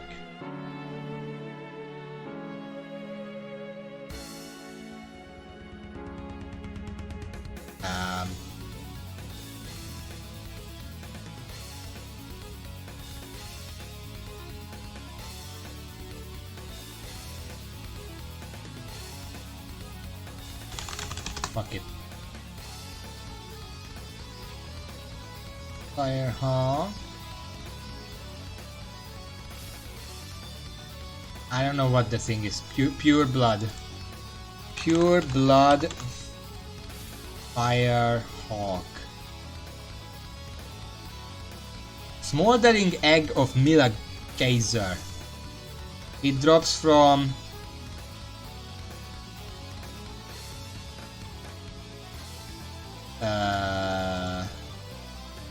Catch of the Fire, yes. I don't know which one it is. I think it was actually Flame Talon of Alice Tracer, but I don't remember. The point is, I got that mount, and then I had it drop like 2 more times when I didn't have a need for it anymore. It's like one of the 1 or 2% chance mounts from raids, and I got it like 3 times.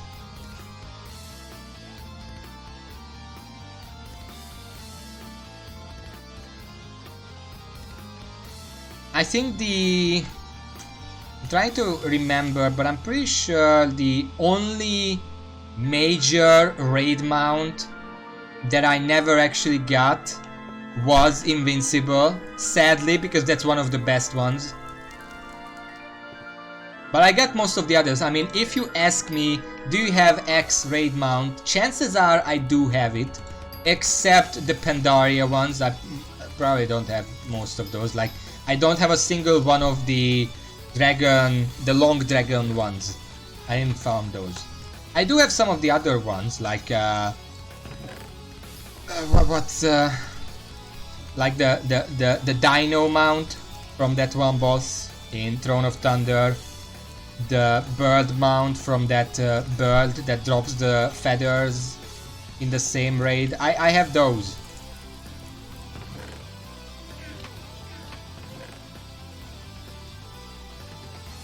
I mean, Caffeine, if you want, you can ask me, do you have X mount? I probably remember if I have it or not have it. But I'm gonna have most of them.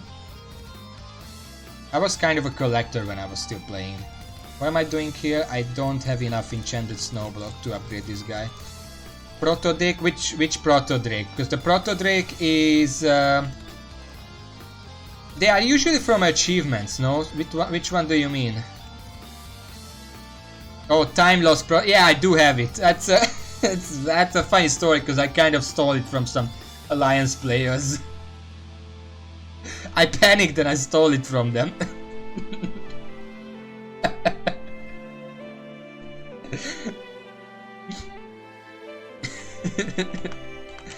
No, because I was farming it for like a week. A bit more than a week, I don't know how long. I camped out in that zone. I forgot what it was called. 2 weeks, give or take. And what happened is, sometimes, I mean, I never found it. I mean, I found it once, but it was already dead, sadly. And every other time I just saw the other one. And then one time I was doing my rounds, and near Alduar, on top of one of the pillars, there was an Alliance druid just AFKing there, with the Drake hitting him. And I didn't understand what was going on, because as far as I understood from the wiki pages, if you're in combat with the Drake for more than like 5 minutes, it should just one-shot you. But it wasn't one-shotting that guy, and it was just keeping it there. What I assume was going on is that he alerted some other Alliance people, come here, I got the Drake. And then when we're all here, we're gonna kill it and we're all gonna get the mount. So he was standing there, and there were 2 other Alliance people flying about. I assume they were with him. But something went wrong. I was just there. I was next to the Drake. I didn't want to kill it because it was already tagged. If I kill it, they just get it, and it's just an asshole move. I knew that they are waiting. I didn't want to be a jackass, so I was just nearby. I was doing like /bag constantly, that maybe they will let me have it. It wasn't likely. So yeah, but then suddenly the Drake disconnected and the Drake reset into the sky, and I just panicked. Like, if I don't do something, then one of the others will kill it, and I just fire blasted it because I'm a mage. And I literally got the mount. Oh god.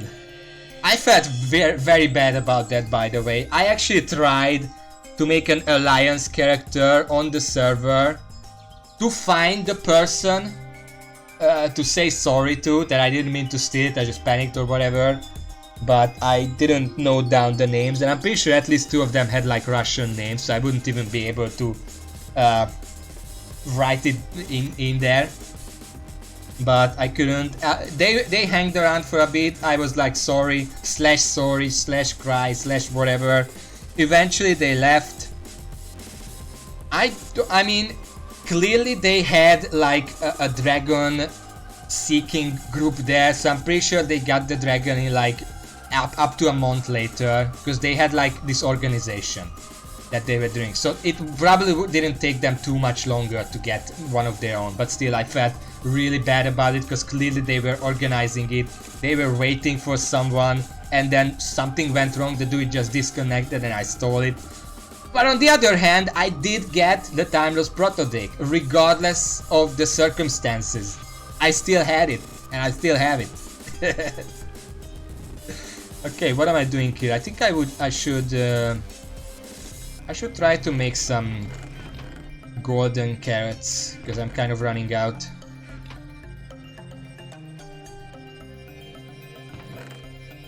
Got some gold here still.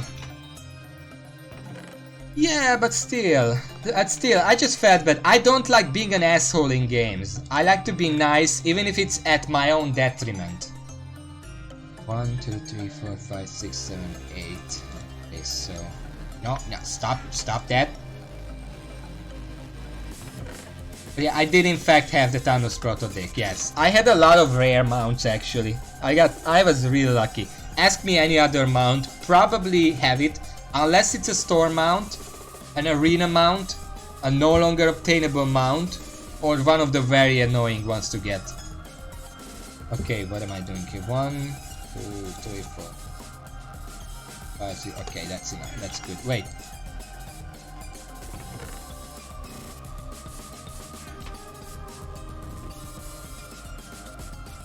One, 2, 3, 4. 1, 2, 3, 4.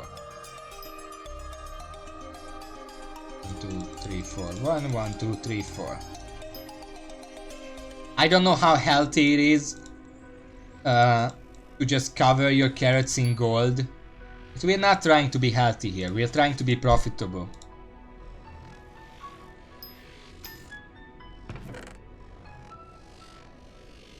That's still not. I'm gonna have to go and grab some gold, because I really don't have much.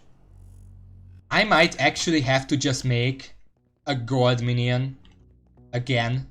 I had one once, but I replaced it with a lapis minion.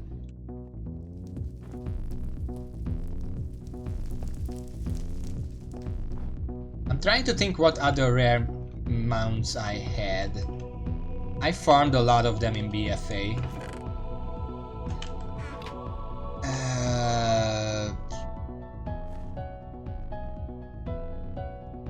I had the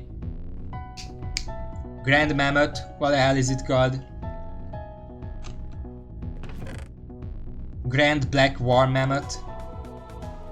All the way back from Wrath of the Lich King. That's a funny story, by the way. Also a funny story. You know how Winter Grasp. Do you remember Winter Grasp? I wouldn't blame you if you didn't remember Winter Grasp. But Winter Grasp was this PvP area that opened up every couple hours. You had to fight for its control, and if you had control of it, the benefit was that you could enter the raid that was there. And when I was playing at first, when I was running that raid, there was only one boss in there. Algalon? No, not Algalon, that's a different one.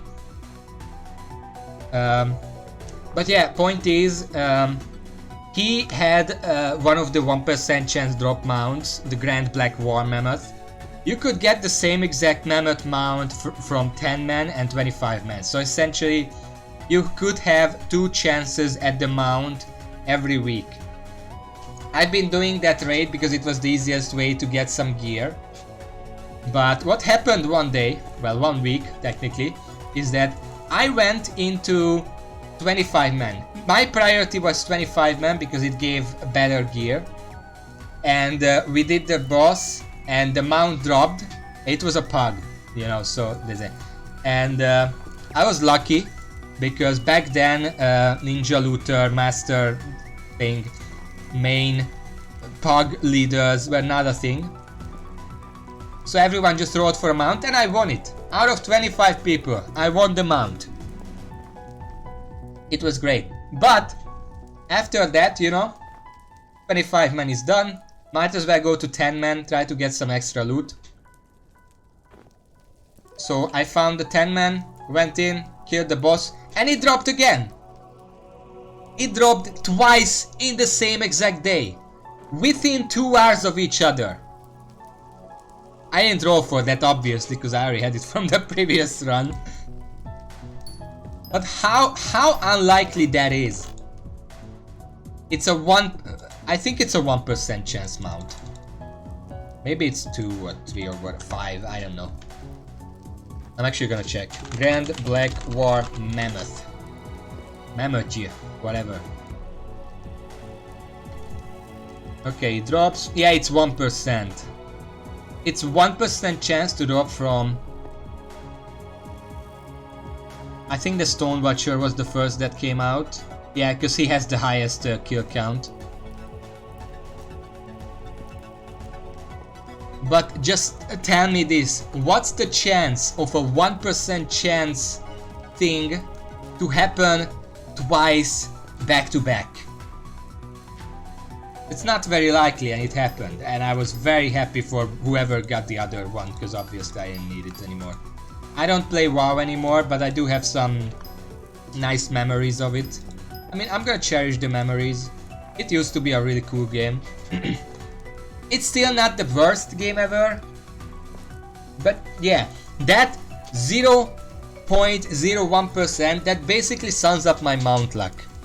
Okay, which one is the rarest mountain title in WoW that you're talking about? I'm curious. Curry. Yes.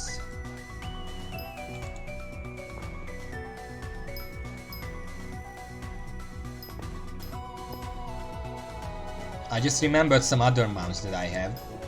I'm gonna say those. Black Kirji, yeah. Did you play in vanilla? I mean, I guess stupid question. I guess what I mean to say is that did you have it in vanilla or did you get it in classic? That's my question, I guess.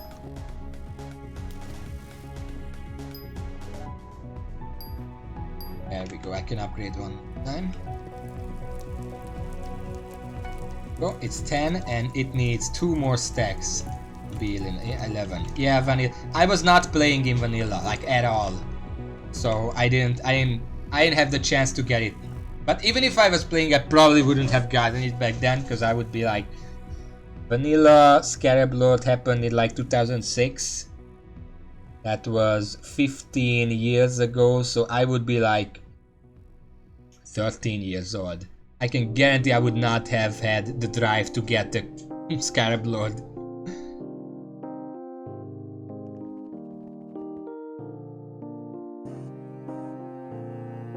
What? Who did what? Why do I have this in mind? Get out of here.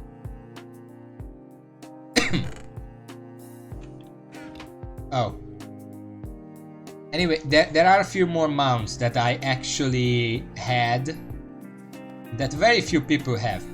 Have you ever heard of... I'm gonna look it up because I don't remember the names.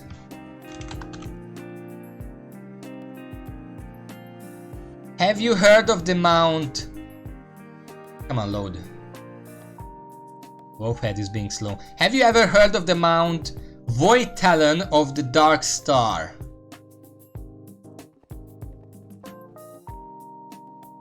I'm gonna go mine some, I guess. Not you, Urban. I know you haven't heard about it. Yeah, I think I'm gonna go do some dailies. The Dwarven Mines. It goes the exact same speed as any other mount. The speed is not the point, it's the prestige. Well, Void Time of the Dark Star. It was in Warlords of Draenor. Okay, what do we have here? Ice Walker Slayer, Goblin Raid, Lava Spring Mithril, and Raffle. I mean, the first time I quit World of Warcraft, it was also in Cataclysm. Like 1 month into Cataclysm. I'm gonna kill some Ice Walkers. And then I returned in BFA and I quit again in Shadowlands. And I'm probably not gonna go back. Unless it goes free to play. There will be a time when World of Warcraft goes free to play. When they start actually losing customers. I was not playing in Mist of Pandaria. But yeah, Void Ten of the Dark Star. The way you get that is that all across Draenor, there is a chance for a void portal to appear. It cannot appear until 48 hours after a server reset, which happens every Wednesday at best. And when it appears, it hangs around for like 15 minutes and then disappears, and then it needs like 6 hours to reappear again, 2 to 6 hours. And then when it resets, then 48 hours again. One single person can get into the portal and get the mount. Wait, I don't have my weapon. And I got that. Okay, have you heard... I mean, this was in Legion.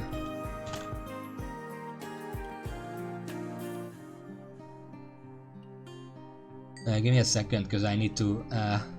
no, not time lost, but it is a lost. Slot. Give me a second.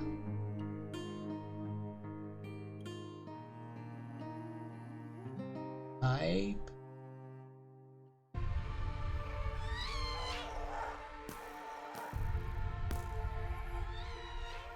Oh shit.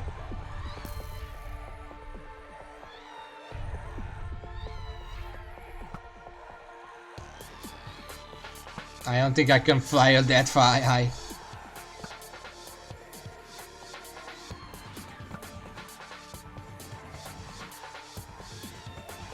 Yeah, I can't fly that high up. Oh well.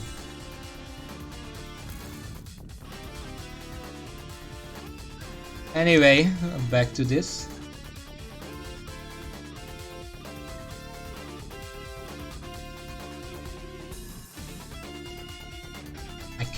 I don't know the alphabet, fuck. M comes before, oh, sorry.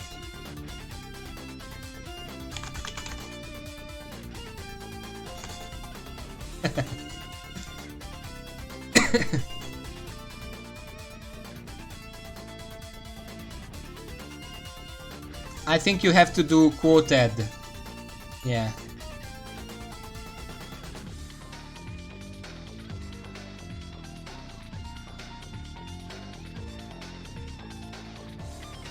That's not it, that's not it. No. I need specifically mounts.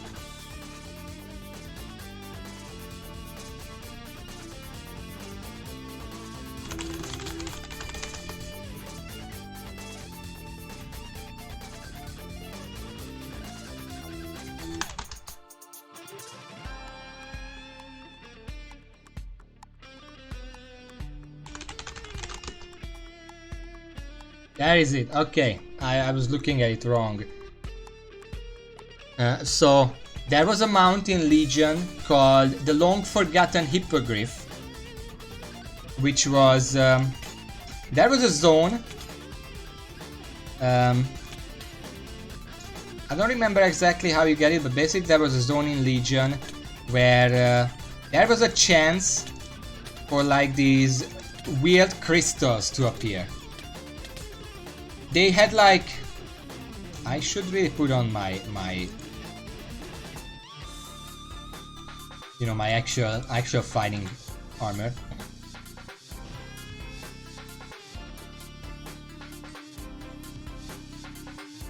I'm just gonna read from the guide. because it's kind of hard to remember what it actually was. Also, I completely messed up my setup here. Give me a second. There we go. So let me just put on my combat set, which is not really a combat set, but still. Ephemeral crystal spawns in various locations around Azuna, and clicking 5 crystals before anyone else does will award you with a mount. This can be difficult due to the spawn timer of the crystals, the large amount of possible spawn points, and potential competition. So I camped out on Azuna for...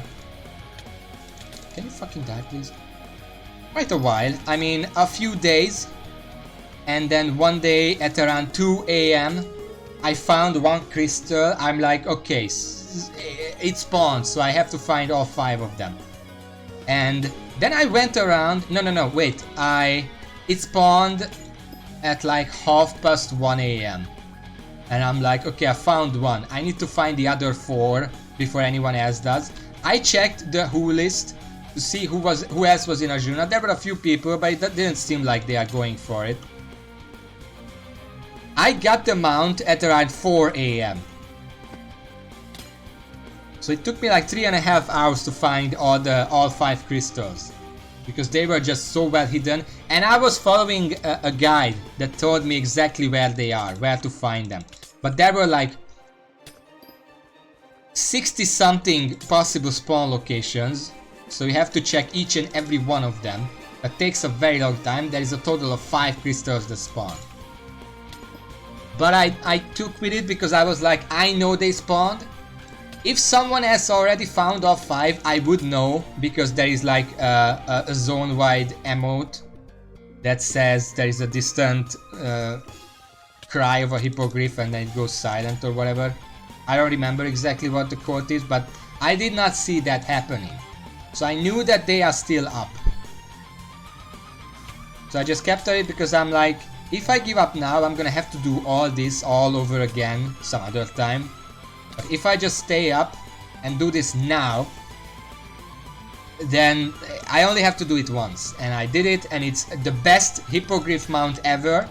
Because, well, first of all, Horde players don't really get many hippogriffs to begin with. And also it's pink. It's a beautiful pink color. It's beautiful.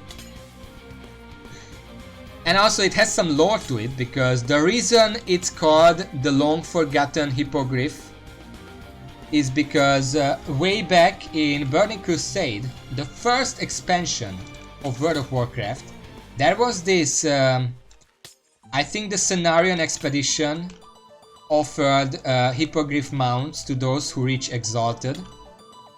And this pink one was meant to appear there among those hippogriff mounts, but then Blizzard decided that the faction is already offering a lot of hippogriff mounts, so they removed the pink one and just left the other ones there. And then Blizzard decided that they will take this mount, upgrade it a little graphically, and make it a secret mount in Legion. And that's why it's the long forgotten hippogriff. That's why it's called that. And it's my favorite hippogriff because it's a beautiful pink color. I mean, you can just search for a picture of this hippogriff. You cannot tell me that it's not a gorgeous mount.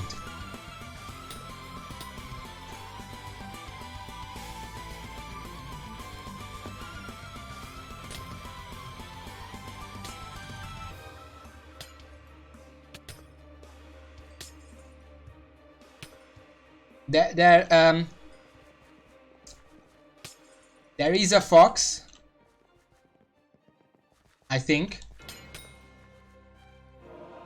I'm gonna check. I remember there being a fox mount, but it might not be released. Tell me if I'm being attacked. WoW fox mount.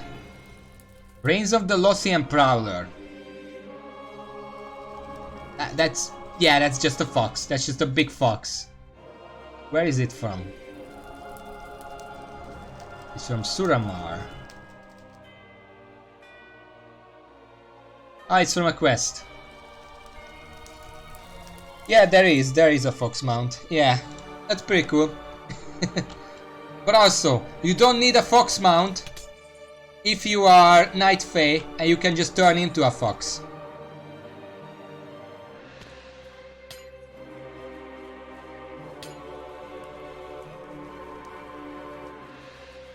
Okay.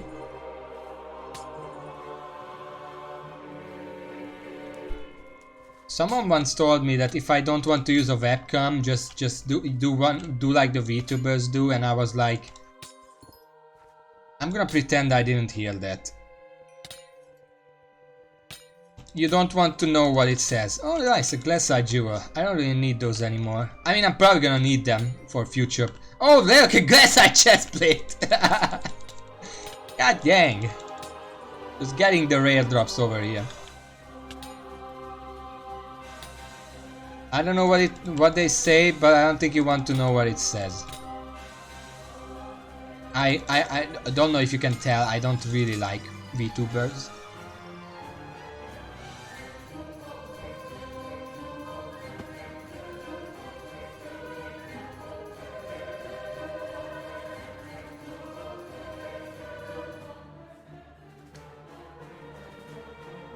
Alright, that's done. 10 titanium ramparts quarry, 350 mithril lava springs. Well, let's look around, because we're in the ramparts quarry. Is there any titanium? Nope. Yeah, shit.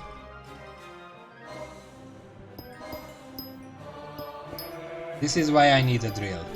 This is kinda slow.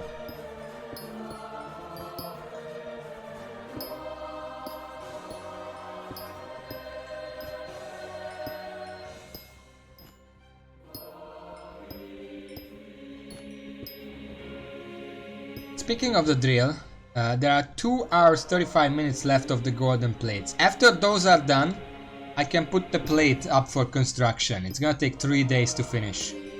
But 2 days, 16 hours, but it's basically 3 days.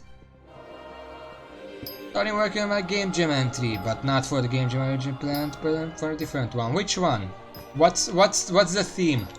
And what's the duration?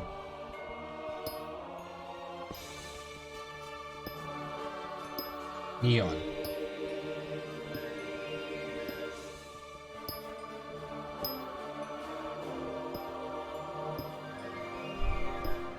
Neon.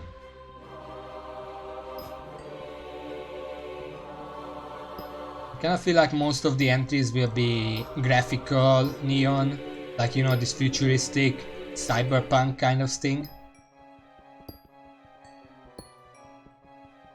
I think if I entered and I won, because obviously I won, there's prize money, huh? Game jams usually don't reward prize money. I guess it makes sense that a prize money game jam would be a bit longer than the usual one, because usually you get like 2 days or a week or whatever. Even then, I mean, I think what I would do is, first of all, look up the definition of neon, like the scientific what is neon? Because we know like neon light, we know what that is, but what exactly is it? And then try to check the attributes of neon and try to build that into gameplay. Because I can guarantee most of the entries will use neon as a graphical inspiration. And I would probably want more than that. There we go, that's done. We're just gonna do enough dailies to get the daily bonus mithril powder, because I need a lot of 100 ice walkers again? Okay, fucking, I'm doing that right now. I just want to mine. Please, let me mine. 4-play couch, free for our color war. Platoon Bananas shooter. I think there was like a Flash game that did a similar thing. Maybe that was like Smash Brothers. There was a Flash game that was basically Smash Brothers, and I played that before I played Smash Brothers.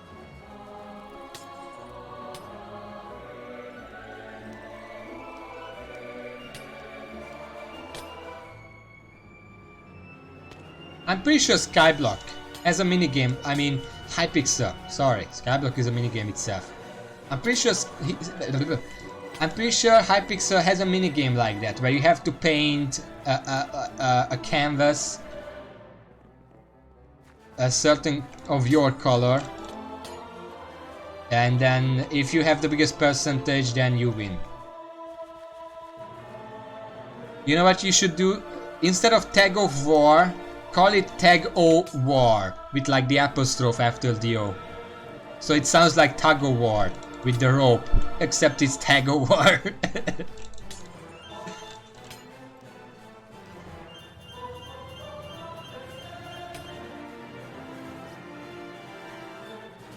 I should really, I mean, I dug out my old drawing notebook. I'm planning to kind of start practicing drawing again. I think raffle 20 minutes. Okay, we're doing raffle. We're going raffle.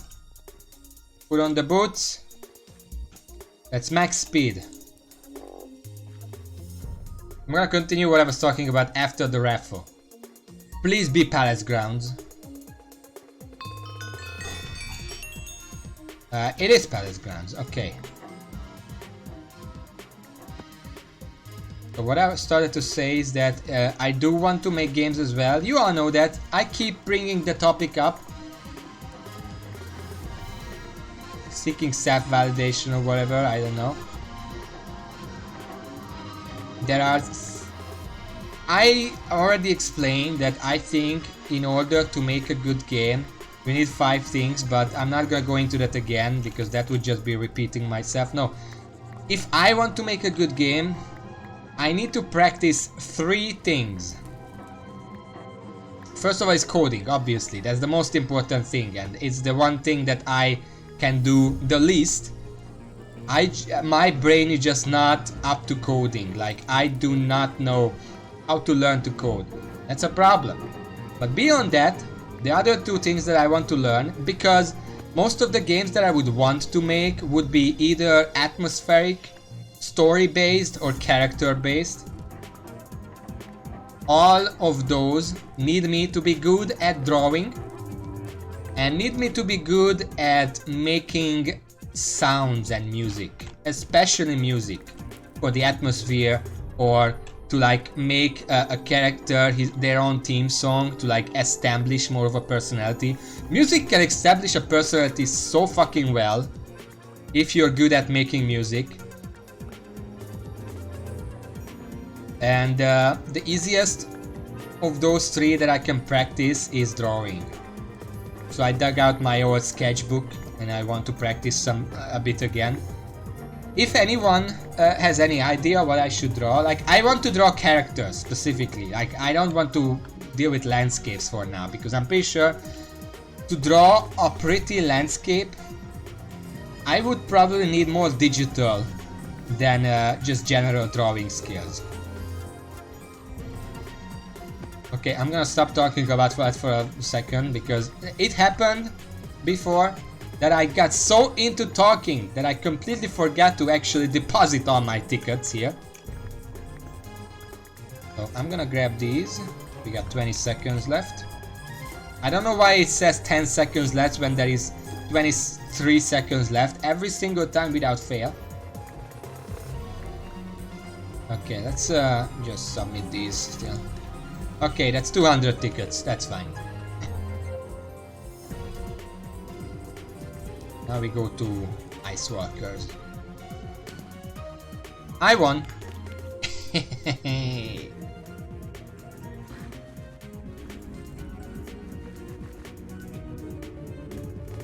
That means that I got almost 50,000 mining XP, 240 Hotm XP, which doesn't really do anything for me at this point, and 3,000 mithril powder. Now, this is, I think this is meant to be 1,000, but since I don't get Hotm, I get extra. Also, let me just change my rabbit pet. Well, I'm gonna go kill some Ice Walkers, so what I want is a Griffin pet instead.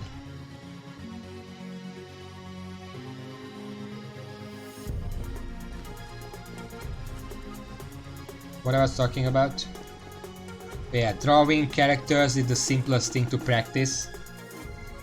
Making music is not that difficult to practice if you have the software set up. Practicing programming is by far the absolute hardest thing about this entire thing. And that's a problem because it's also the most important thing that you need. If you can code and you can't do anything else, you can still make a pretty good game. But if you can't code, then it doesn't really matter what else you can do.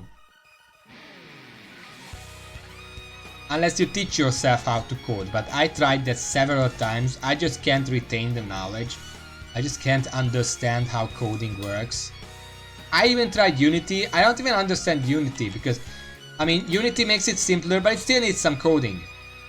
Whenever I see like other people, like I've been watching these videos about like people doing game jam games, and it's really fun usually. But then they show that I made this code. And they show like 20 rows, and this makes it so X, whatever it does. And I'm like, these just look like keywords. How the fuck is this a coding program? How the fuck does this do what you want it to do? How would I figure out what keywords do I use for certain things? You just have to know, and that's very raw knowledge, and I'm very bad at learning raw knowledge.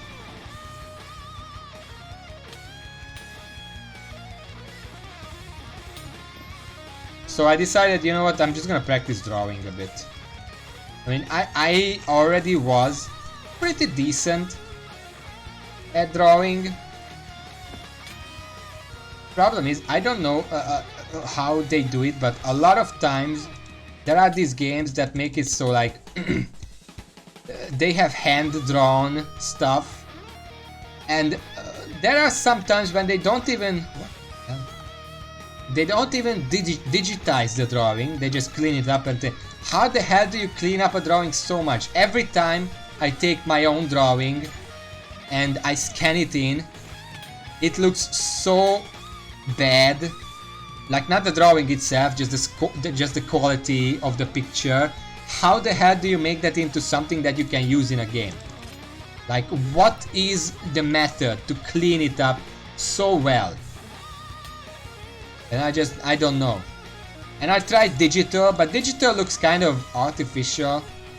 Unless you can... There are ways to redraw something digitally in a way that makes it look hand-drawn. And that's probably my best bet. But, you know, at first I need to figure out how to draw good. I haven't figured that out yet.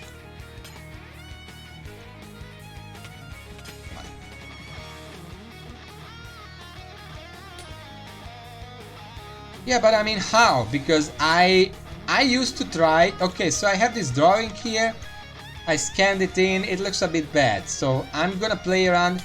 I know that when I played around with like contrast, brightness and contrast, it was possible to hide some of the imperfections of the drawing and makes it a bit more clear.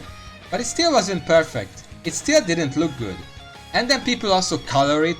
And sometimes the drawing is hand-drawn, but the coloring is digital. And I'm like, how the fuck do you do that? I mean, by now I know how they do that. It's layers. It's layers and masks. But still, I guess for now I'm just gonna practice hand drawing. I'm not gonna bother with like digital. Unless I manage to draw something really good that I want to see digitized.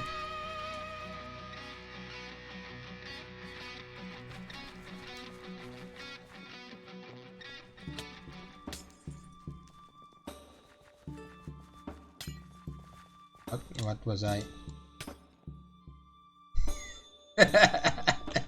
You missed! Dude, you missed! Well, fine by me. Yeah, I think I'm just gonna ignore hand-drawn stuff for now. Can you just please stay on your own area? They already respawned. You don't need to come up here. We can share. We can still get maximum Ice walkers. Okay, whatever, I'm done.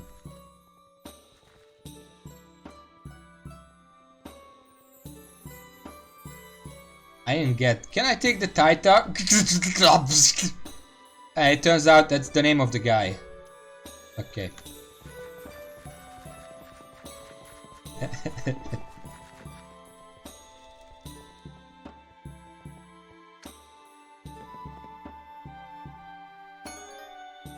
Titanium in Royal Mines. Alright. Actually, before I do that, I want to do something.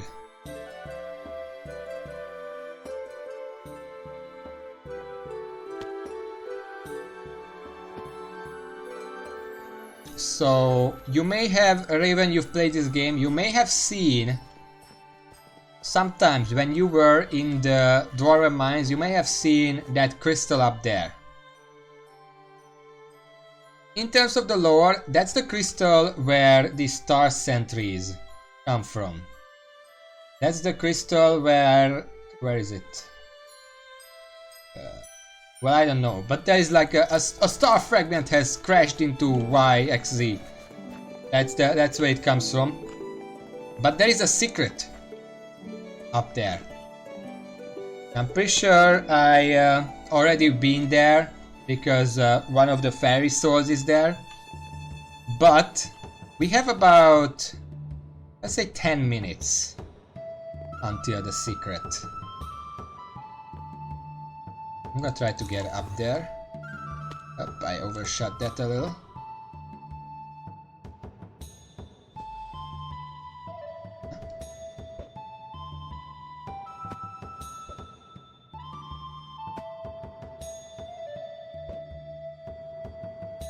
There we go. I don't think these are supposed to be open. I don't know who did this. Let's wait for some mana. I'm gonna drink in the meantime.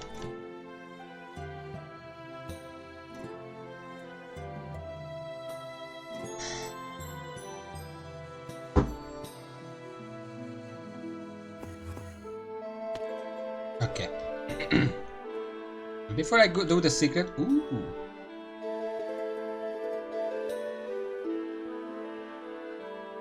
Who left this here? Well, don't mind if I do.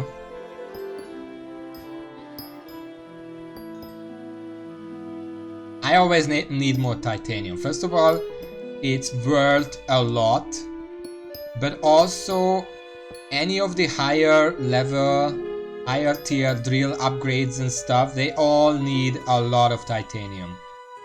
So I don't feel bad about taking this.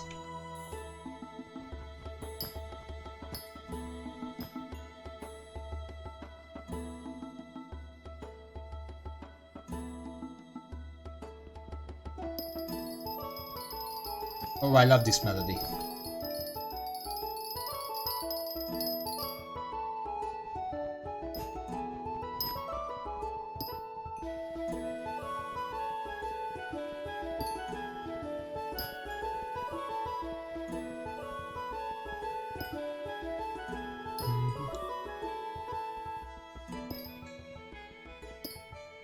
So I'm just enjoying the melody while waiting for the right time to show off the secret. Hopefully Raven will be back by then. It's still a couple of minutes. He can disappear for quite a while.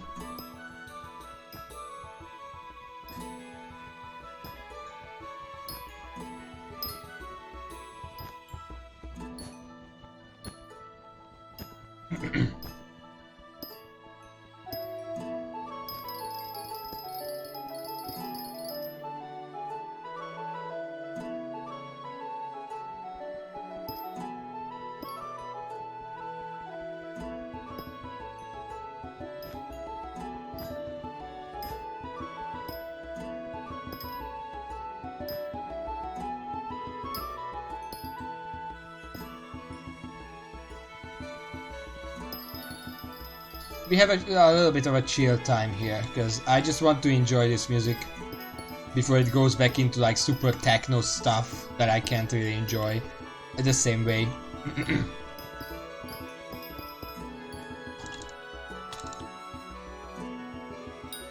Yeah, I got it. Whenever a goblin spawns, your best bet is to hit it once and then let it run off some ledge. If you hit it once and it dies to fall damage, you still get the extra stuff. How many powder do I need right now? 100,000. For +1 mithril powder when mining mithril.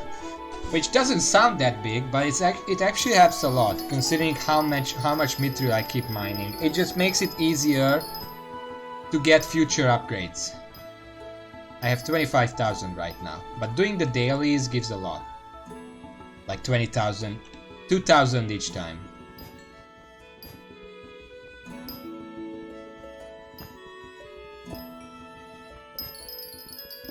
And then 400 after that, which is still respectable, but I'm not gonna farm up for that. It's not that important. I did plenty of farming back when I was still trying to get tier 5. Not gonna do it again. 2 hours 16 minutes, that means... Yeah, I'm not gonna be farming, I'm not gonna be streaming by then, I'm gonna be like 45 minutes over the stream limit. Time limit, my own time limit.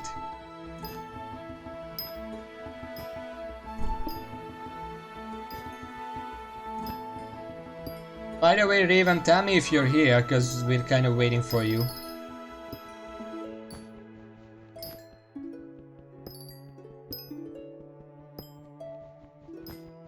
Storia medley. I should remember this music. Then again, probably plenty of remixes of this music. Plus there is the original, which is just as good. Oh, Stardew Valley. We are having like a zen moment over here. We're getting very chill, peaceful music. Oh look, my mining is 37. Considering that I'm meant to be a farmer, my mining is like way higher than farming for some reason.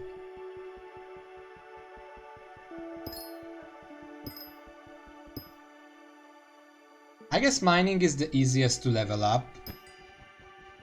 Probably why. Plus the mining minions also help out a ton.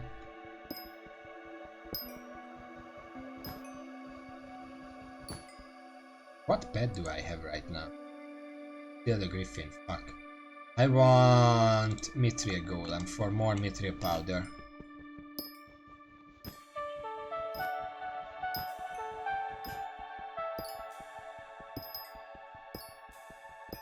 And you know, every time I hear Stardew Valley music, it makes me feel like I want to play a little bit of Stardew. Even though I know it wouldn't last long because I have plenty of other stuff to do. I enjoyed playing it on stream, it got a little long. But off stream, I already have plenty of things to waste my time with, and I have plenty of things that I should be doing instead of wasting my time. I don't really want to add to that. It's also one reason why I quit WoW, it was just taking up too much of my time. And then I immediately replaced it with Skyblock. Yeah, I'm kind of an addictive personality. But I'm getting to the point in Skyblock where it's profitable, mildly profitable, just to AFK on my farm. Because I have like the rabbit pet, I have the snow minions, I have the lapis minions. They do quite a bit of a good money, even if I just AFK. Of course, I make much more money if I actively farm carrots, but I don't have to do that every time, especially since it makes my hand hurt from all the farming.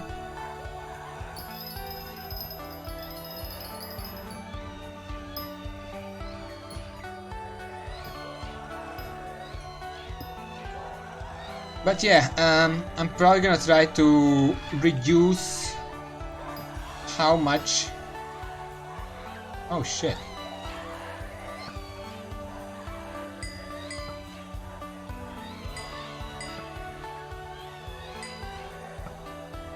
I didn't even realize it was right here. I got a few hundred extra dust from that.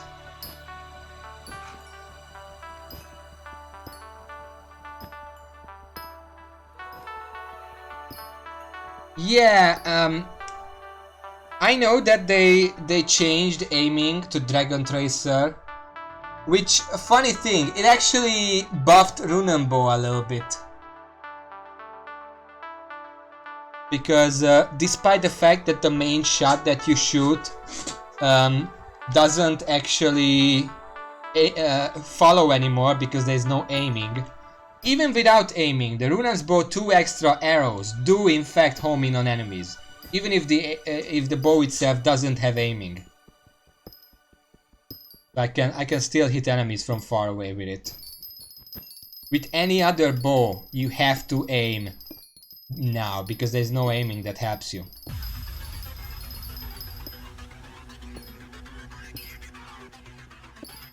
And I don't mind that. I mean, I used this before the nerf.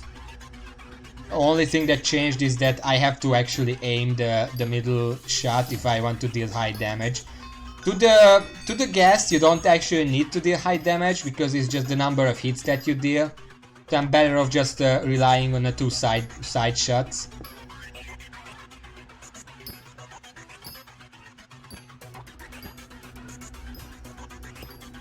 Okay, I don't know when Raven is gonna be back, so yeah. That guy has the same idea. I'm gonna do what he does. So first of all, I'm gonna grab my Fallen Star helmet. I put it on. We're gonna go have an adventure. This is a secret that not everyone knows. But there is a cave here.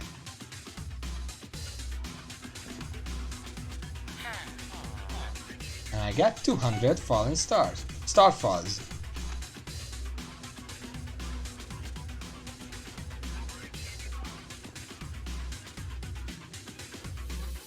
Now the way this secret works, let me just put away the starfall real quick. There we go. We got quite a bit. You don't need this 200. It's not that big of a deal, but still. So these guys are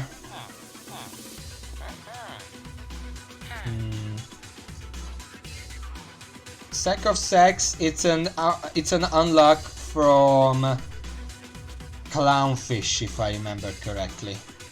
Yeah, Clownfish. I already maxed it out.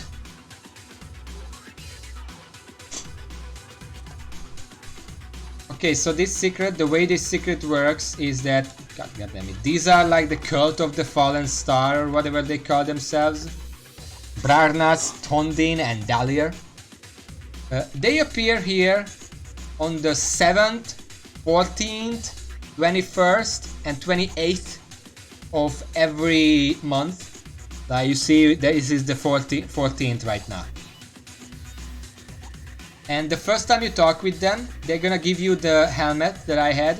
And the next time, you have to visit them 1 week later, the next time, put on the hat. If you talk to them, they give you Starfall. It's free Starfall. If you're in the Dwarven Mines anyway, you're not doing anything special, you can just come here and grab some free Starfall. I don't even know how much it's worth. You can sell it on the bazaar. I don't know how much it's worth. Actually, I'm gonna check how much it's worth. Let's be thorough with the explanation. Hello, yes, there is Starfall, yes. So Starfall sells for about 400 per unit.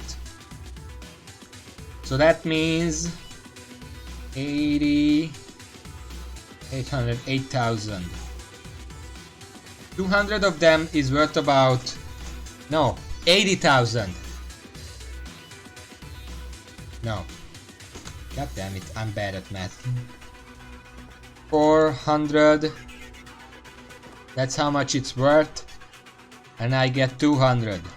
80,000, yes. So that's 80,000 gold if you go up there. Or you can just keep it. It is required for a few recipes. I don't remember what. I think the beacon power crystal needs some maybe. I don't remember. Whatever. We are going to the royal mines.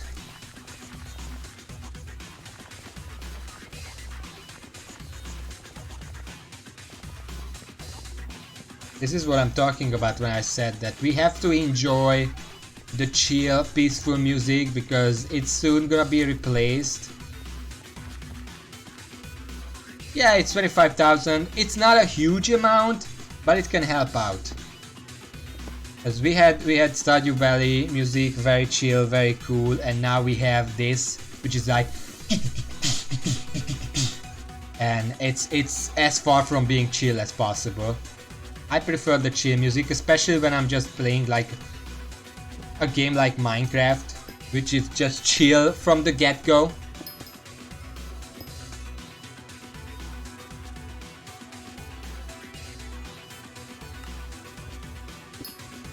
Second, I just have to.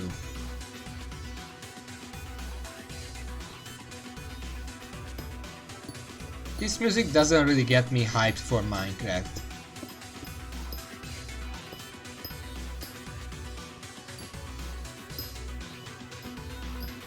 Yeah, I use that site. They help me with the widgets, so usually the problem with using music on streams is because, I mean, on YouTube, if you make a video, it's very easy to credit the creators of the royalty-free music by just putting it in the description. You can't really do that live on camera or like a stream. Rainwave makes it so they have this little widget that you can add to your stream, and it automatically tells everyone the current song. So it's automatically immediately crediting the creators. So it takes that responsibility away from me, and then I can use the radio for music. Hello Nami. We're about to do a goblin raid because I have a quest for that. I need to kill like 20 of them.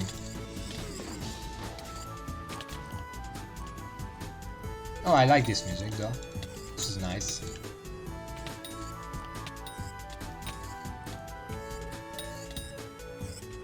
Every single time I come here, there is always something AFKing, always someone AFKing here.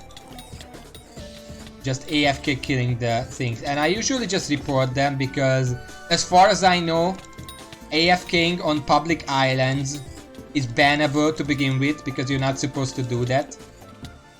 But also it's just very annoying that I'm trying to play the game and I can't play the game because there is this other guy who's just sitting in the fire. What's your name?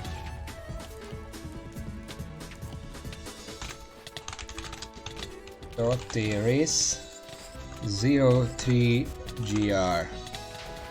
I think I got it right. Soteris 03GR. I usually just for cheating because it's technically against the rules. Typically within the hour I get like a thing that says thank you for your report, we took action, or whatever they say. It says something different every single time, but generally I don't think Skyblock devs like people doing this because this is basic. It's not only not because if you AFK on your private island and you get resources out of that in whatever way, that's probably not, I mean that's fine. Like I have an AFK thing on my island myself, but the reason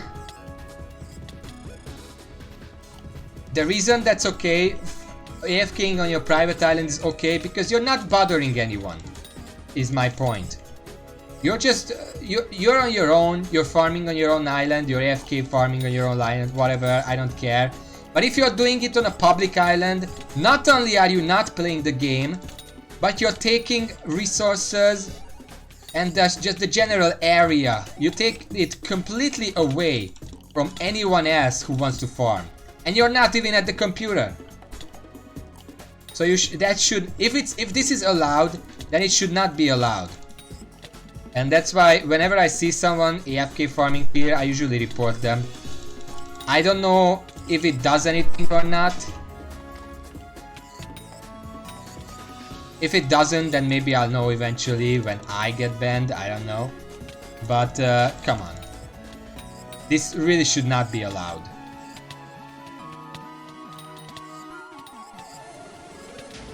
Especially since if you kill enough goblins, you can get a bunch of goblin eggs, which is cool. I mean, it's a drill fuel. But also, whenever you kill a goblin, sometimes they drop a few thousand coins. So if you just sit in there, not only are you not playing the game, and not only are you annoying everyone else while not even being at the computer, but you're also, if you just sit there for a few hours, you can get 1,000,000 coins. Like, I don't know how fast, like every 10 seconds the goblins respawn. Every respawn you kill like 10 goblins. So like 60 goblins every minute. If you get an average of 5,000 coins every minute, multiply that by 6. See? Okay, here's the math. 5,000 every minute. That's 30. That's 300,000. So 250,000. You AFK in there for 3 hours, you get 1,000,000 coins, while annoying everyone else for 3 hours. I don't think we're gonna finish this goblin raid. There's still 140 of them left. We have half a minute to do that. I have a feeling that when this guy AFK kills these goblins, I don't know if it counts against the counter. For some reason, when the invasion, the raid is happening in this area specifically, it's usually very hard to actually finish it. I don't know why. If it's anywhere else, usually we finish when there's like 1 more minute left on the counter. Yeah, that's what I said, 300,000 an hour. They would make like 1,000,000 every 3 hours. And that's not counting whatever else they get, because of course the goblin eggs are not really worth much. The goblin leggings are not really worth much. Goblin armor stuff is like 1,500. I don't know. Anyway, the goblin raid slayer is done. Every time, because you know, I have these quests, like I sometimes have a quest to go kill 100 goblins, and this is the best area to kill goblins, because this is where most of them spawn. But every time I come here, there is someone AFKing here and making it take me, who's actually playing the game, twice as long to finish the commission. I don't think they can actually sit there 24 hours, because every 31 Minecraft days or so the server resets, so they have to go back there. I think that is like 10 hours in game, but I don't think it takes 10 hours for it to reset. It's a bit shorter than that. But yeah, sometimes the server has to reboot or reset or whatever, and then they have to go back. But yeah, they should not be making more money. No, it's not even about the money. I don't care. Make all the money you want. 300,000 an hour is not even that big. It is, considering that they're not playing the game, but in general it's not that huge. You can make millions an hour depending on... Like, if I was constantly farming my carrot farm, and I was counting with the absolute least amount of money that I can sell the carrot candy for, and I count that I have a maxed out elephant. I don't, but if I had one, I could make a superb carrot candy like every 50 minutes or so. No, not even. Every 25 minutes. And I can sell that for about 1.2 million. So 25 minutes, let's assume 30 minutes. I can make like 2.5 million coins each hour, if I'm willing to farm carrots for that long. So it's not even that much money. That's not the problem. The problem is that if I... Goblin raid, yeah, okay, thank you. Okay, thank you. I guess I'm going to the royal mines. If I have the commission that needs me to kill 100 goblins, and I go to the goblin burrows and the best goblin farming spot is just dominated by AFK people, that makes me have to spend twice, if not 3 times as long, doing that commission. Because there is a guy standing there who's not even at the computer, they're not even playing the game. They're just standing there making things harder for me, who's actually trying to play the game. And that's my problem with the AFK farmers. There are AFK farmers for the Ice Walkers too, but that's a bit different. Because you actually have to you stand at a certain spot, you round them up, they come to you, and then you have to kill them manually still. I don't know if they are immune to the set or it's just you don't. There are so many people killing the Ice Walkers that you're better off just killing them manually. I don't even have a trouble with that because they are standing in a very controversial spot, like on the big wall, where the Ice Walkers can't actually get to them. But at least they are at the computer and they are actively killing the Ice Walkers, even if in a kind of cheesy way. I don't even mind that. I only mind these AFK goblin farmers who sit there for 5 hours, not even being at the computer, having their blaze armor or their undead pets or whatever kill the goblins around them. That's what I have a problem with. And I really feel like Skyblock should enforce not doing that more often.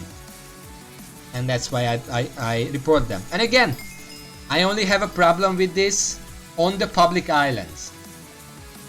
I don't care if you... Ramparts Quarry, Lava Springs. Let's go to Lava Springs. I don't care if you AFK on the private island. I myself AFK on the private island where I don't have anything better to do. Because I have my rabbit out, my mining crystal and my farm crystal can work while I'm AFK. But I'm not bothering anyone with that. So I don't have a problem with that. I'm not making the game worse for someone else by just AFKing on my private island. The fuck is this music? Bomberman. The first Bomberman. This is history right here.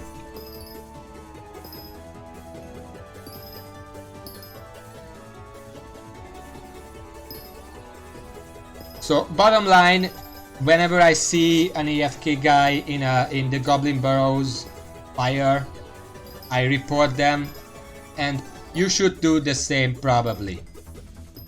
I'm not calling anyone to report specific people.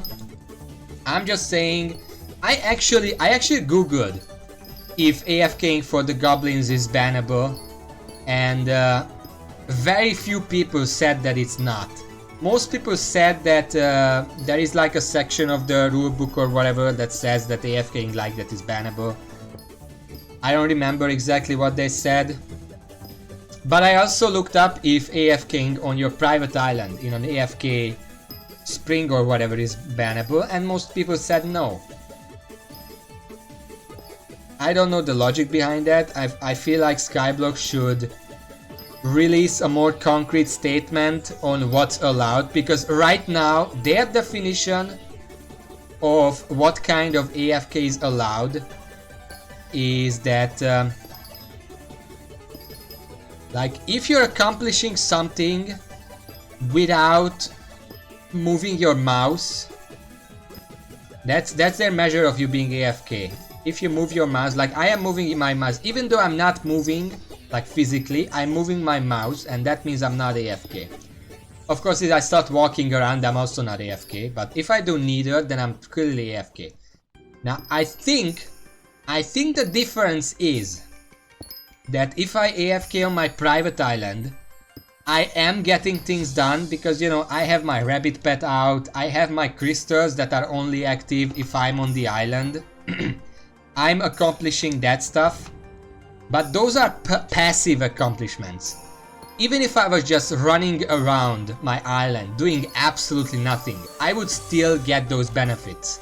However, if you're AFKing in the Goblin Burrows and you're sitting in the fire and you're killing the goblins by doing nothing, you are actively getting benefits. Those are not passive benefits, those are active benefits. Because if I was just running around the Goblin Burrows doing nothing else, I would not be killing those goblins. So you're actively accomplishing something while not actually being active. And I think that's the biggest difference here. The AFK pool on the island just means that you're passively accomplishing something while being passive, which is fine. The goblin AFK farm means that you're passively accomplishing something. No, you're actively accomplishing something while being passive. And that's the problem here, I think. And that's what should be bannable.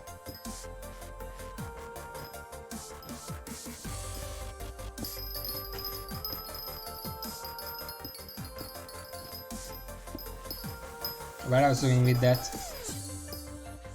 Oh yeah, I wanted to say, you know, when you buy a booster cookie, one of the benefits of the booster cookie is that you're not gonna get kicked out while AFKing in your private island.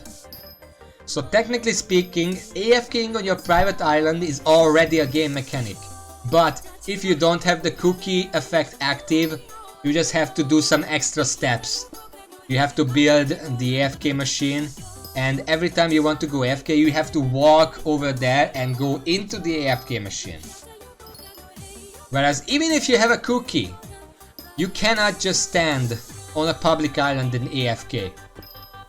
Even the booster cookie does not let you do that, which means that it's not a mechanic that the game endorses, so to say. So that's the second reason why I think AFK on the public islands, while actively achieving something, should be bannable, as opposed to AFKing on a private island not being bannable. Okay, 15 titanium ore, that's it's a side thing, so we're gonna go to Rampart Square now. Of course, this is just my opinion. I can guarantee there are plenty of people who would disagree with me on that. And I say, I mean, I don't mind if you disagree with my opinion. You're just wrong. Okay? You can disagree, it's just gonna mean you're wrong. Where am I going? I'm going right here. This is my Rampart Square in mine. I used to mine here because I could just go in a circle, but there it's more likely that people are gonna steal your titanium because it's just out in the open, whereas if I'm here and I find a titanium, people are less likely to get it. I don't know what your opinion on this matter is, like Melon. I don't know if you're still here. What you think about the AFK stuff. I said my blessings. If I see anyone AFKing in the Goblin Burrows, I'm just gonna report. If it's not reportable, then Skyblock dev team. I don't know if anyone ever saw this among them. There are not many devs. Which, I mean, I admire your work. But first of all, your rules are very vague. Make them more clear. And I know why you're not making them more clear, because you want to rule on a case-by-case basis. But if there is a very specific case, like the Goblin farm, there is no other AFK farm like this in the game that you can do passively on the public island. So this is something that should be addressed directly. And I myself really think, yeah, it's annoying, but just on the principle of things. If I'm playing the game, I should not be hindered by someone who's not playing the game.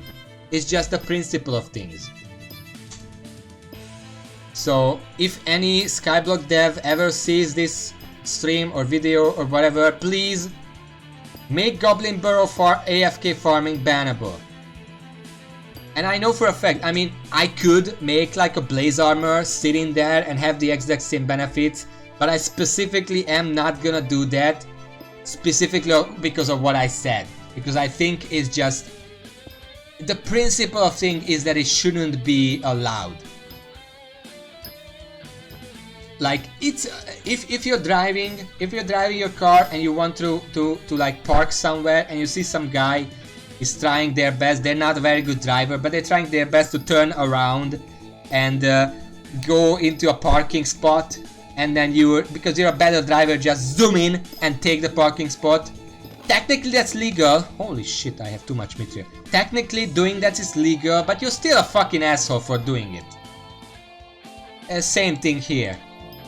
Except here, you know, there are ways to make it not legal, so to say. Welcome back, Raven. You missed the secret. I'm not gonna go back again.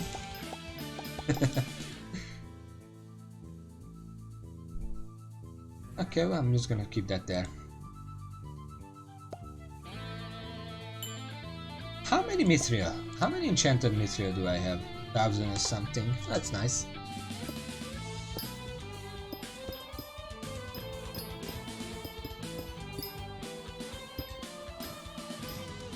Yeah, but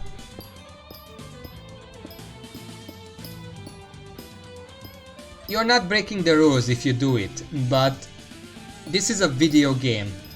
I mean, clearly they're not gonna make it against the law to take someone else's parking spot.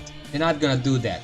But this is a video game. They could very easily just say, hey, if you sit in the fire in the goblin burrows and passively just be completely AFK for hours on end while killing the goblins from other people, that's not cool. That's not good. Don't do that. It's not allowed. You're gonna get a 24-hour ban or whatever. They could easily say that because it's not real life. They can set some specific rules.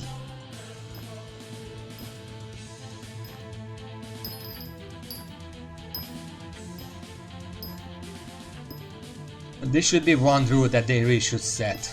And that's why and you should too, report everyone who you see AFKing in the goblin burrows, just passively killing off the goblins. Please. Yeah, this is not a witch hunt because I'm not calling out any one specific person. It's just a general rule of thumb that I'm sharing with others. Just a general moral code that I would like, that I think is right and I would like others to follow.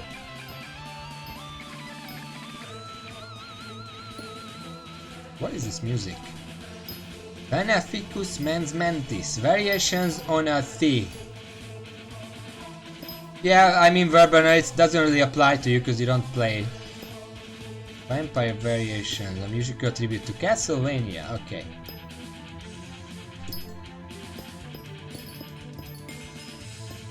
Team of Simon.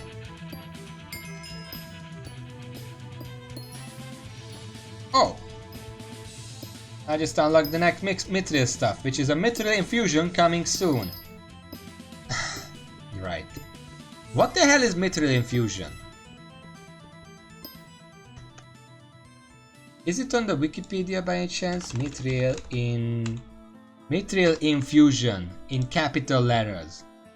The mithril infusion is an item that can be unlocked at mithril 8. No other information has been given from the developers on the item, including release date. It is most likely a type of minion fuel, as evidenced by the message "You can't take limited duration or mithril infusion fuel out of minions" that is displayed when you try to take fuel out of minions. Ah. Guess we could keep our mithril.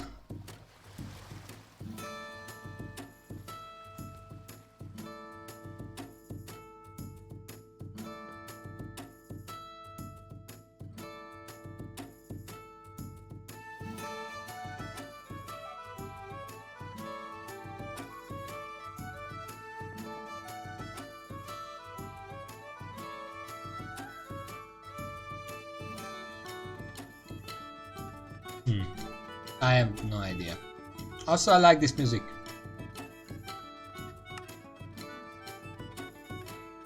Let me check my collection, because the thing is with mithril infusion, yeah, it's nothing right now. But the next step is the beacon, which I really want. And I need like twice as much mithril as I already farmed. Granted, the first 500,000 mithril that I farmed was with a pickaxe. And not always with this pickaxe. It was with a lot of it was with a much worse pickaxe. Once I get the drill, the second 500,000 is gonna take a lot less time. So it seems like a lot, but it's not actually a lot.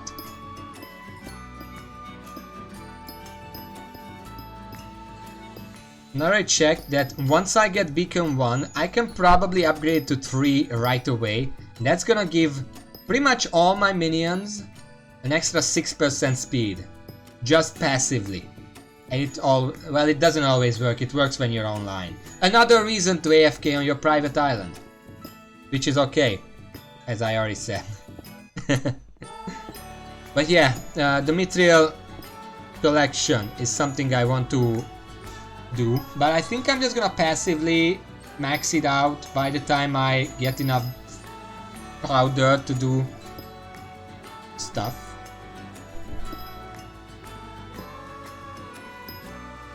Why am I still here? I'm done with these commissions. Done 500 mithril ore. Done 10 titanium in lava springs. I guess we're going to lava springs. Lava springs is this way.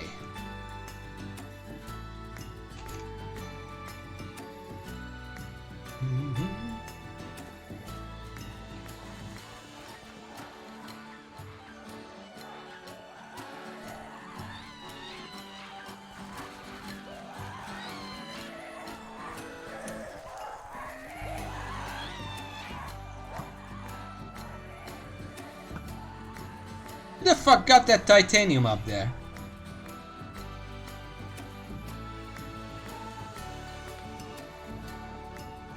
Wait a second. Oh, okay, I think I see it. Ah, shit. Ah, shit. Don't worry, lava is not that lethal in this game. Yeah, and they probably were mining up there and got the titanium there somewhere. That reminds me. I want to show something off. I mean, no, I don't want to show something off. I don't think I'm allowed to show that on stream or say about it. It was probably patched by now, I don't know. There is a secret about the ceiling of the mines. Anyway, I need lava springs, titanium and general mithril, and my favorite area to do that in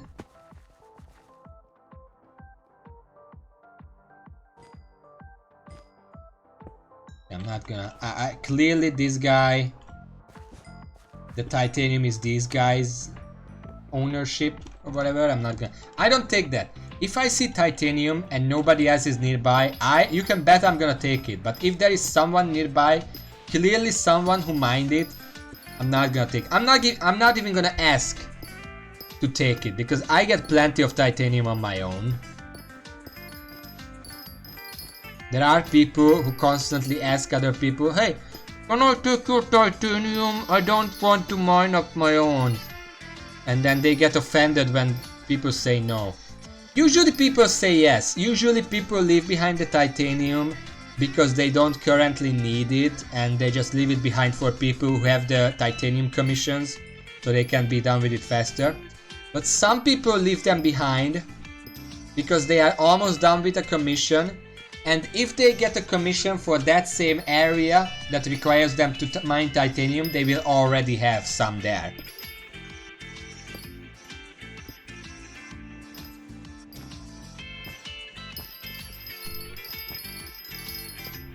And then there are usually like huge arguments about, "Hey, you took my titanium." And the other guy is like, "Well, you weren't taking it." And then the first guy is like, "I was saving it for rainy days." Don't save your titanium. I think that's dumb. Because I get the logic behind it. That you're saving it because the next commission might be titanium and then it's gonna save you time. But it doesn't actually, because you're gonna need a shit ton of mithril and titanium to unlock and upgrade your drill. So it doesn't matter if you take longer to mine your next titanium, because you're getting resources out of it that you're going to need a lot of anyway.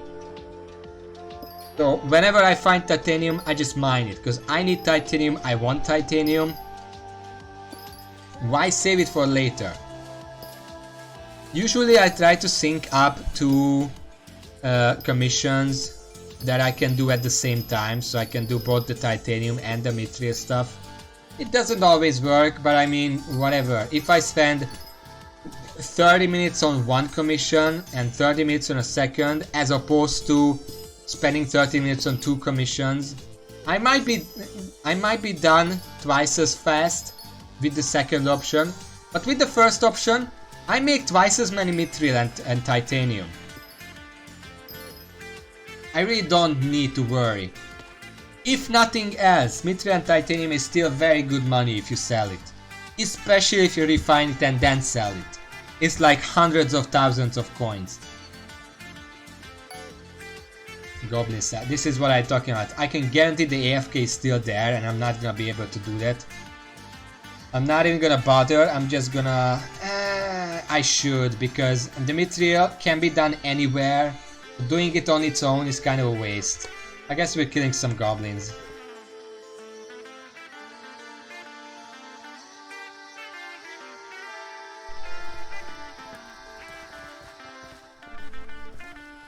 It's called...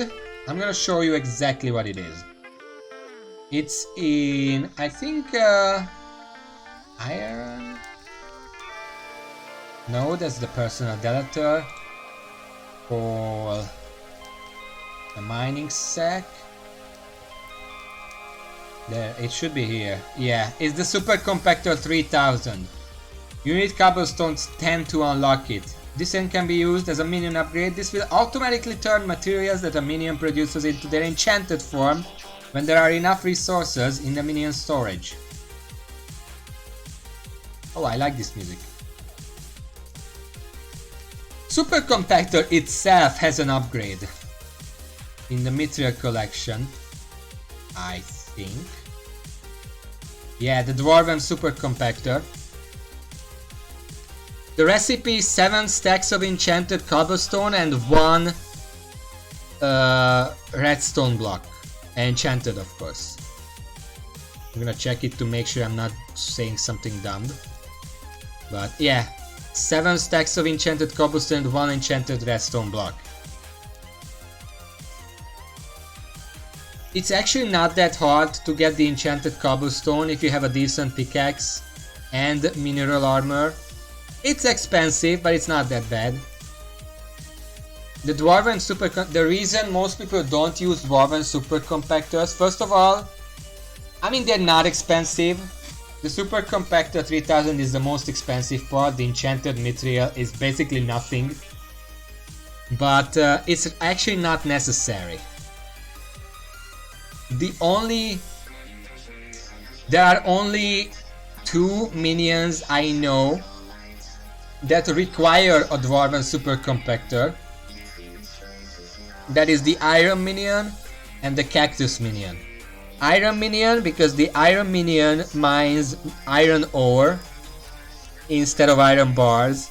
So you usually need an auto smatter to turn that into bars, so it can actually use the Super Compactor to turn the bars into enchanted bars.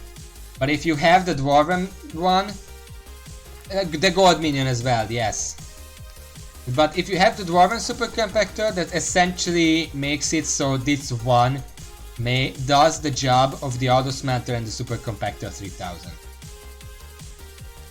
And the Cactus Minion makes cactus blocks, but you can't actually combine cactus blocks. You have to smelt the cactus block into cactus green, and then you can turn that into enchanted cactus green.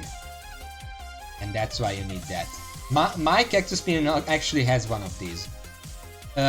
When he finishes... where is it? When it finishes my cactus collection, I don't know if I'm gonna let it go to 50,000 or just stop at 25,000. I really don't need the 5,000 farming experience, that's basically nothing.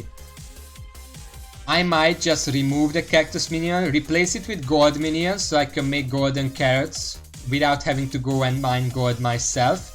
And give... wait, no. I actually don't want to give the Gold Minion the Dwarven compactor. Because for the carrots I need normal what do you call it? I need a normal compactor because I can't use enchanted gold to make golden carrots. Actually, let me check something.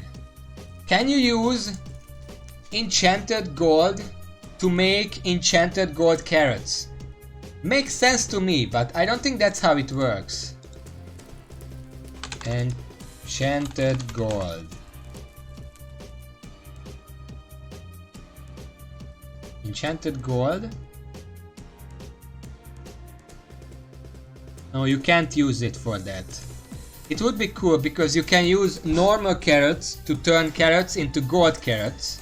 So how about you go and use enchanted gold carrots, enchanted gold and carrots to make enchanted gold carrots. It makes sense to me, and it would cut out the middleman of having to turn the fucking gold ingots into gold nuggets and then combine them with carrots and then use that with the carrots to make enchanted gold carrots. It's a lot of steps. That's what I hate most about farming carrots. It's a lot of steps to make something actually worthwhile. Where am I going? Goblin killing, right? That's not this way.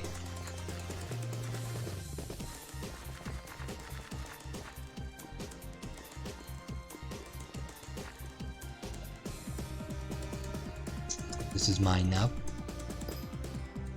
It's Twisties. Twisties! Welcome to the stream. Hello, how are you? I'm gonna go kill some goblins and hope that the AFK guy is gone. He's probably not gone unless he got kicked because of my report. Where am I going? That way.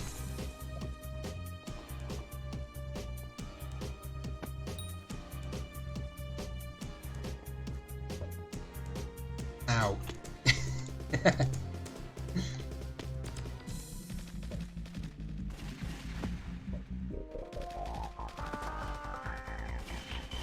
Alright. 200 goblins. Maybe it's going fine. I've been farming some carrots, mining some mithril and titanium. Yeah, he's still here. He's the same guy. It's the same guy as when I was here last time.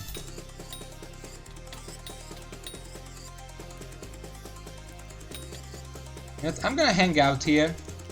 Try to kill as many goblins when they spawn as possible, just to be an annoying threat to this AFK guy.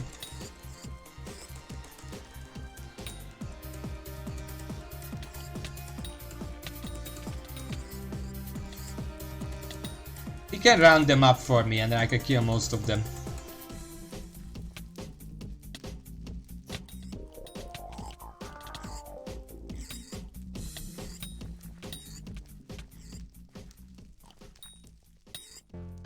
I'm 19%.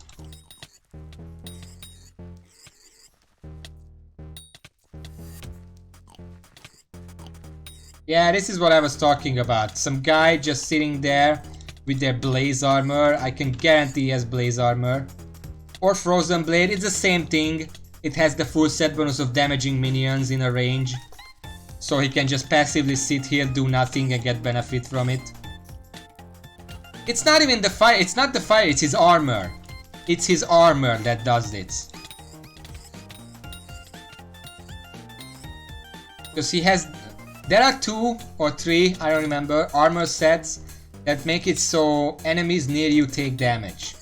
One of them is this, the other is the blaze armor. But there are also like summoned minions or whatever that can do the same thing.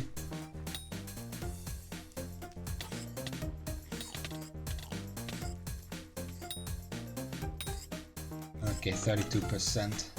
This would do a lot faster if this guy wasn't here.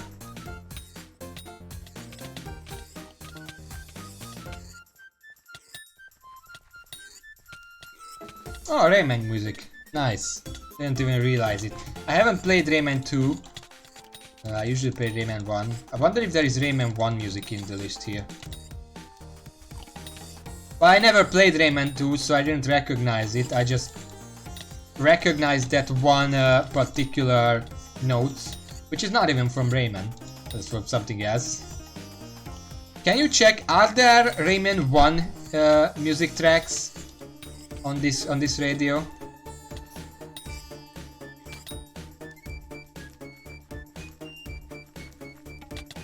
Ah, that's too bad. I think 1 has the best music. Granted, I haven't really played many of them. I played 1, the demo of 3, and Origins. Origins also has pretty good music. You know what I do? Okay, so the problem with this... Okay, so this is clearly a problem. Because he's making like a lot of money here. Compared to where I am right now. But the biggest problem is that this should not be possible. Even if you make it bannable, people are still gonna try to do it. Still gonna be annoying.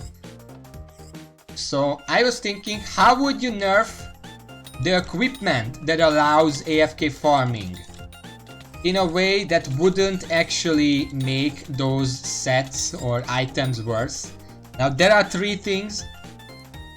There are 2 things that can let you AFK farm. 1 is an armor set or item that lets you just passively deal damage by being there and for no other purpose.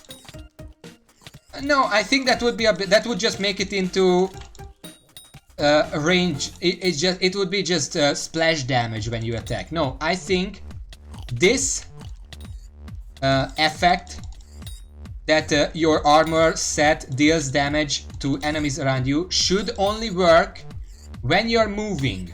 Like if I'm standing still like this, it's not doing the damage. The moment I start moving like this, it starts doing the damage, because then you would have to be actively either... I think I have a goblin raid. You would have to be actively pressing a button in order to get a benefit from it, and that does 2 things. First of all, you cannot just AFK sit still, but most importantly, if someone still wants to AFK farm with it, they will have to use a method that lets them press buttons without pressing buttons, like a bot, or like putting something on your keyboard or something. And doing those is in fact clearly stated bannable, so it would make the entire thing a lot more clear. Like you're allowed to sit there, it's not gonna do anything. You're allowed to move around, because at least you're playing the game. Like if that guy was moving around like in a circle there, I wouldn't even mind, because at least he's on a computer. But if you want to AFK but still have to move around, whatever you do in that case, it's gonna be clearly bannable. Because according to the rules, essentially what counts as bannable is if you make something that lets you either not press buttons but still do something, or press one button but do multiple things like macros. You know, those are not allowed. So it would make it a lot more clear who to ban for this. The problem with that is clearly you cannot do that for summons, because the other method, I said there are 2 methods to AFK farm there. One of them is the armor, the other one is summons. There are some items that allow you to summon friendly creatures that defend you. And if you're standing in the fire, those creatures are going to attack the goblins around you and kill them, and you get benefit from them. And that's another AFK. You can't just change them so they're only attacking when you're moving, because that's extremely clunky, and clunky game design is not a good nerf. So what I would suggest for that, I mean, I think the easiest workaround for that is to make it so the minions, well, they just stand in the fire, because I'm pretty sure if they're taking damage, that prevents them from being kicked out of the lobby for being AFK. Because if I just stood here doing nothing, eventually the server would put me in the AFK lobby.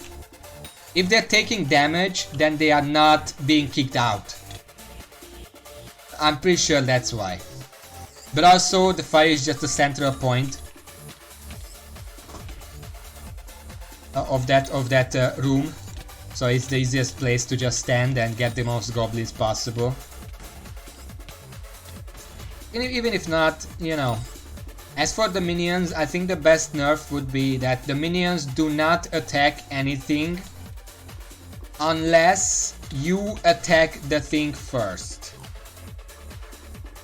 Or you take a certain amount of damage from that enemy.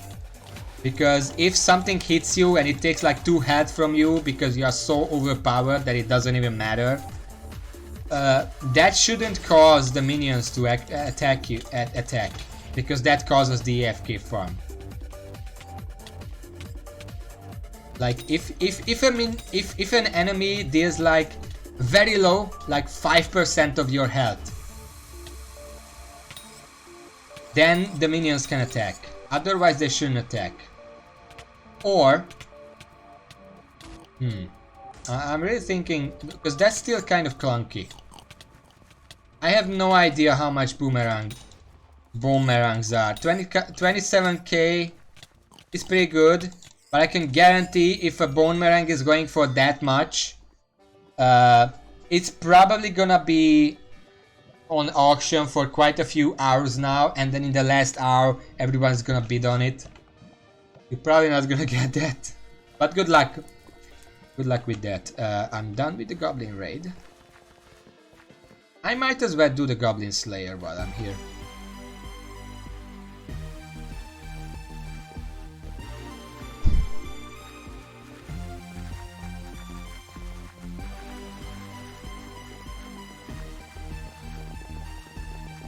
I'm pretty sure... Why am I coming here? This is not where I want to go.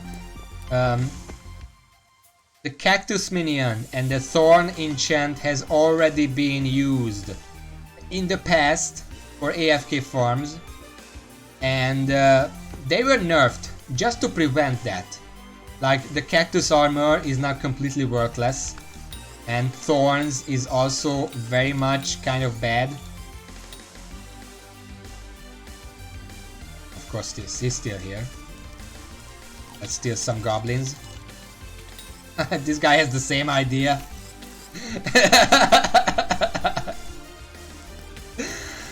This guy has the exact same idea of letting the AFK round them up.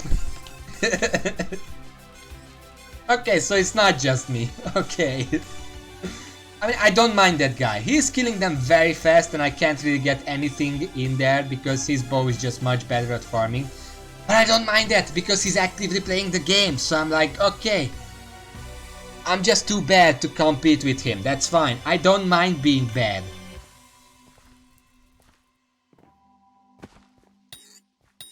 Plus, I don't need that many goblins anymore. I need like 14 more.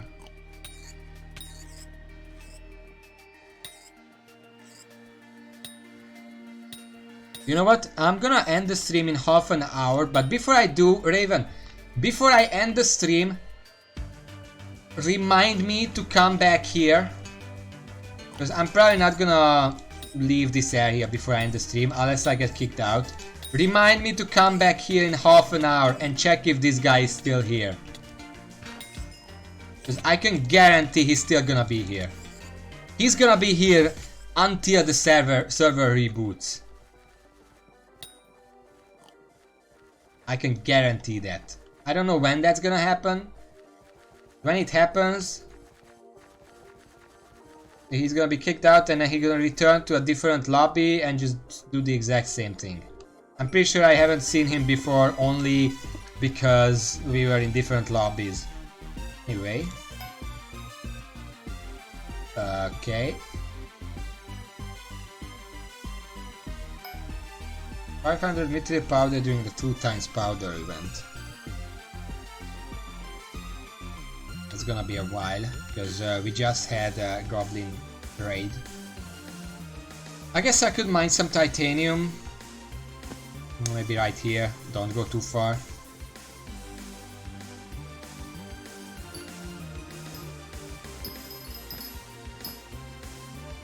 Yeah, I mean,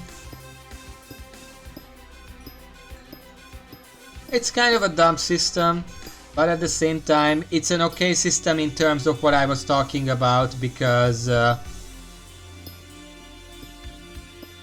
I guess the main thing is that if you're doing that, you're not getting in anyone's way. That's the takeaway from it. If you were AFK in a way that doesn't bother anyone, then fine, AFK all you want. But if you're AFK in a way that hinders other people who are not AFK and are actually trying to play the game, that's where the problem begins.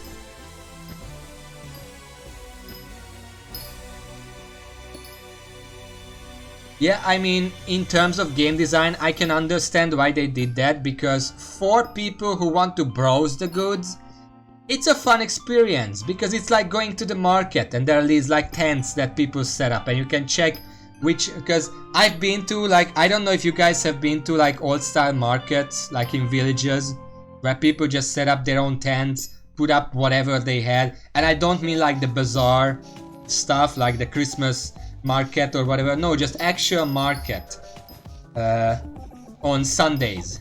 Literally, the Hungarian word for Sunday, vasárnap, is from the word vásár, which means market, so it literally means market day. People would, every Sunday they would go out into the market, in the village market, they set up their little tents and then they'd be there all day selling whatever they had. And it's an adventure to just go to a market like this and check what the each tents have to offer.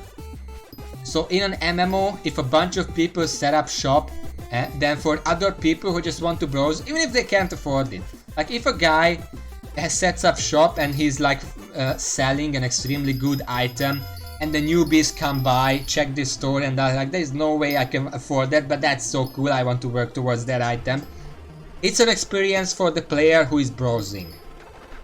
As for the player who sets up the store, obviously having to AFK in the middle of town is not that fun, but I mean, just I don't know if you've seen Orgrimmar in World of Warcraft, but I can guarantee you a lot of people already do that. They stand around in Orgrimmar doing nothing. They're just AFK there. Maybe talking with friends on the guild chat, talking with people on the general chat, in the city chat or whatever. They are already AFK, okay? So that system just gives them an extra thing to do. So if I'm gonna AFK here, might as well set up market. Why not? I can sell some stuff here. And also, if the person who's selling the stuff is actually AFK, that's not on the computer, but they leave the game running, that drives up like engagement numbers for the MMO, so they can make the game look more packed than it actually is. Which I mean, I can understand. You want to make your game look better so you can attract more players. Well, that's yeah, I mean, the auction house is convenient. That's why most MMOs have it. But Skyblock is unique because it actually has two different player-driven marketplaces.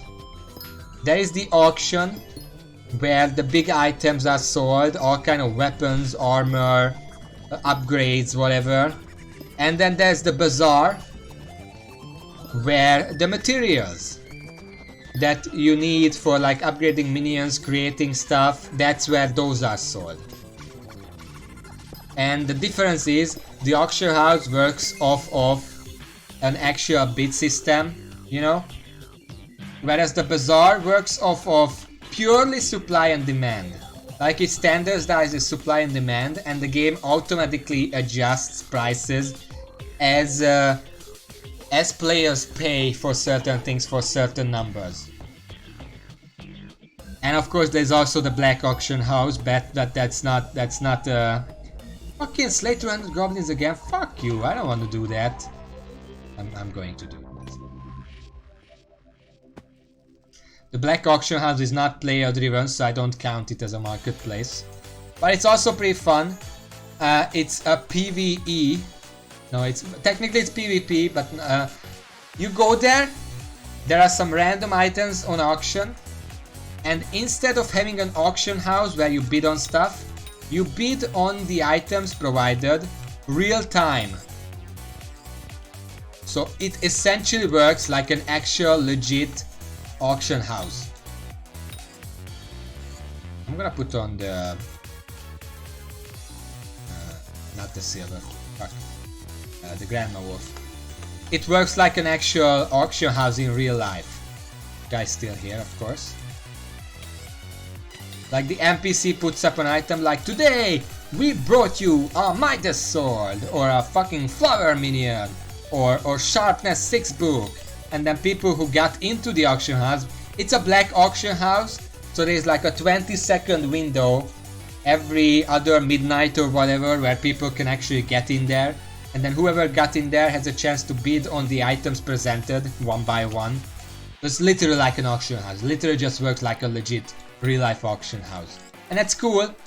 You couldn't do that with player driven auction houses though, because that's way too many items.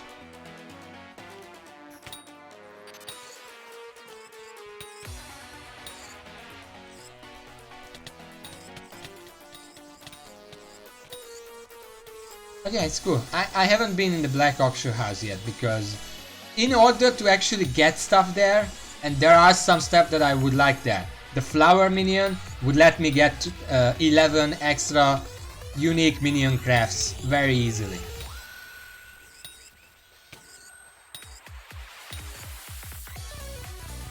But like the flower minion, like Midas sword and everything else that they sell there, they start in the millions.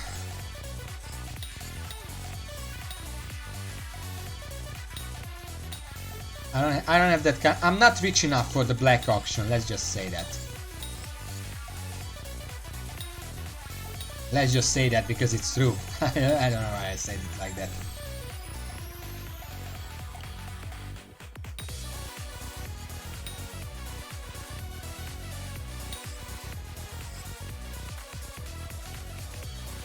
Oh, I'm getting tired. Oh, treasure holder fell down, let's kill it. Yeah. They dropped some starfall as far as I'm aware, that's where I got my 1000 something starfall.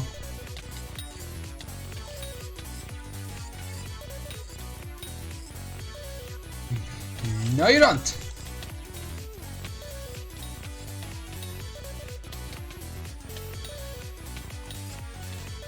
Is he even in the fire? He's not actually taking damage from the fire though. I'm pretty sure that armor set makes you immune to fire. Let me check.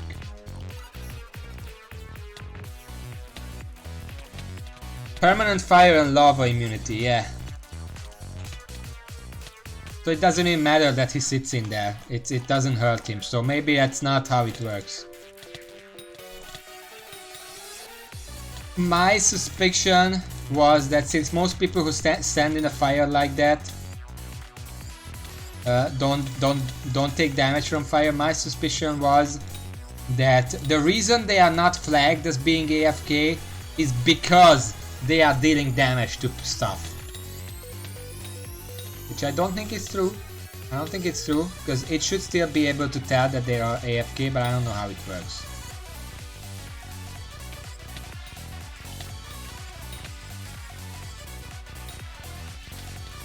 How much damage do I deal like this? Not enough. Like, I can't kill the goblins like this. My bow doesn't deal enough damage quite yet.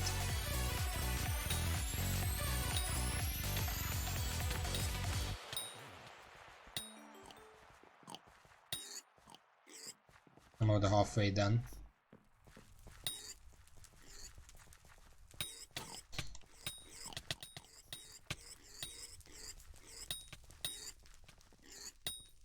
Last time I was talking about what kind of other games I was considering playing on stream. I remembered another one. Have you guys ever heard of a little game called Sir, You Are Being Hunted?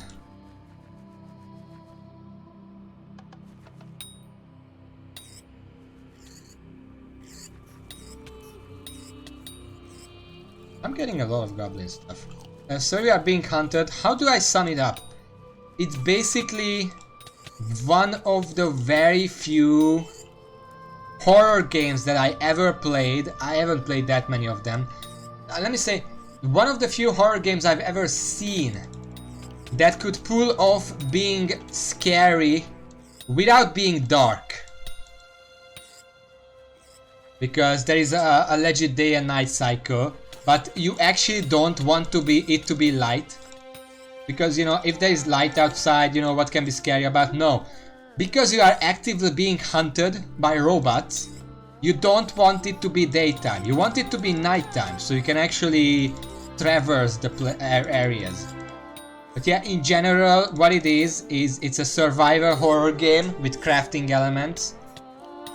Basically, you're this Englishman who invents some kind of machine that teleports them into a futuristic area where all humans were killed by robots that are hunting them, like game, you know. And you have a goal. You have to find the pieces of the machine and bring them back to the machine so you can leave the place. It's quite a long game. I've played it a while back. It was a bit scary for me. I don't like scary, but it's also very interesting.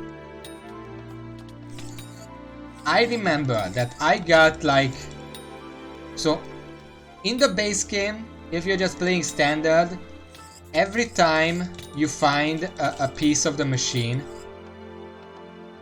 the robots get stronger. Like, some robots get stronger.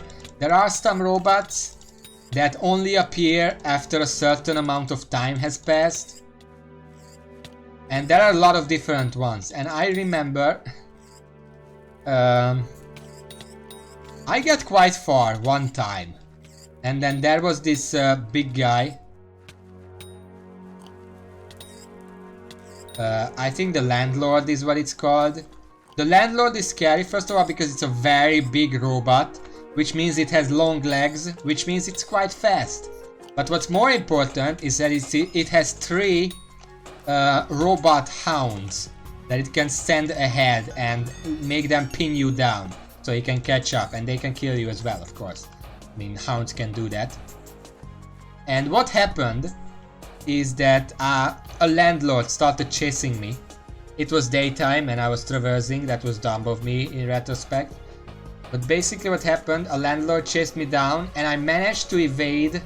I think I killed one of its dogs, then I ran out of bullets, and the other one kind of lost my scent, so to say. Upper mines, right. And then the other one found me. I was fast enough that it didn't chase me, but the landlord started chasing me. And I got so scared because it's extremely fast. And I got so scared that it's gonna reach me, is that I fell down a cliff into the ocean, and then this robotic tentacle monster just killed me. Because that's a thing, there is a robotic tentacle monster. It's only in the game to prevent you from going too far into the water. But I was fleeing from another robot and I fell in. But there is more interesting stuff. Like, I've seen there are different kind of hunters as well. That there is the generic gentleman hunter robot, which is the absolute box standard one in that game. And then there is the poacher. I think it's called a poacher, which is like also a huntsman, but he doesn't hunt with a rifle. He hunts with like this blunderbuss. You know, it's old-timey, big thing, big gun. No, I'm not. I don't enter trade. Sorry, I do my own stuff. 50 mithril, upper mines. Good, it syncs up.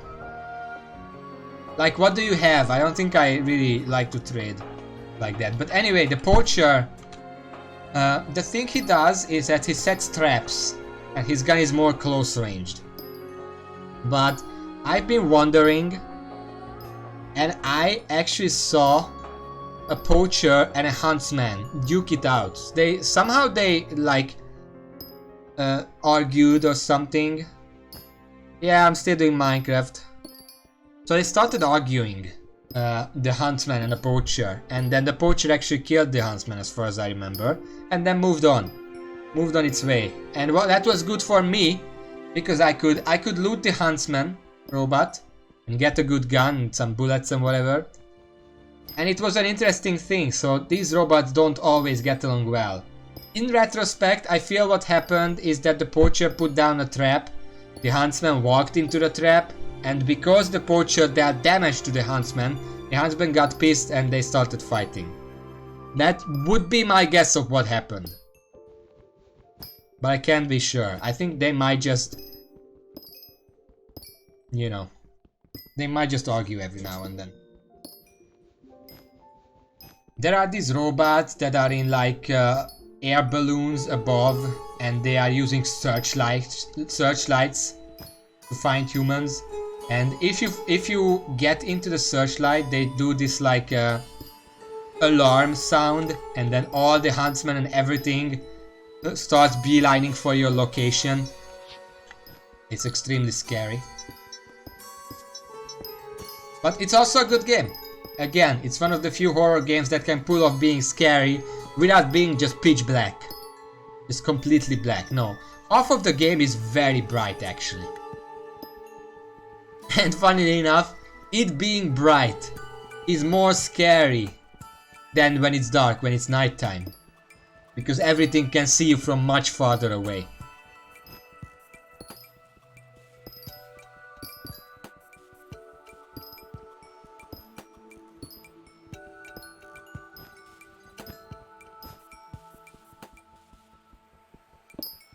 Pretty well with these.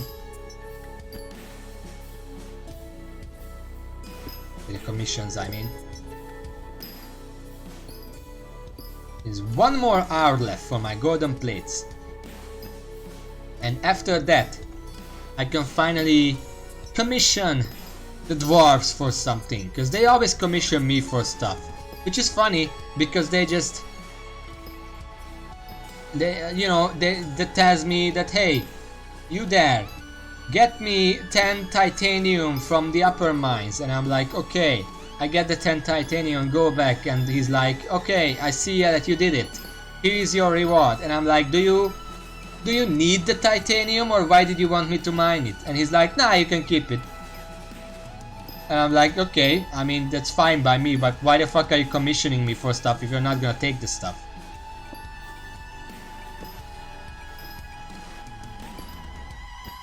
Whatever. But for once, I'm going to be the one. I'm going to be the one commissioning the dwarves to make me a drill. And I can guarantee they're gonna take a lot longer with it than I do with my commissions.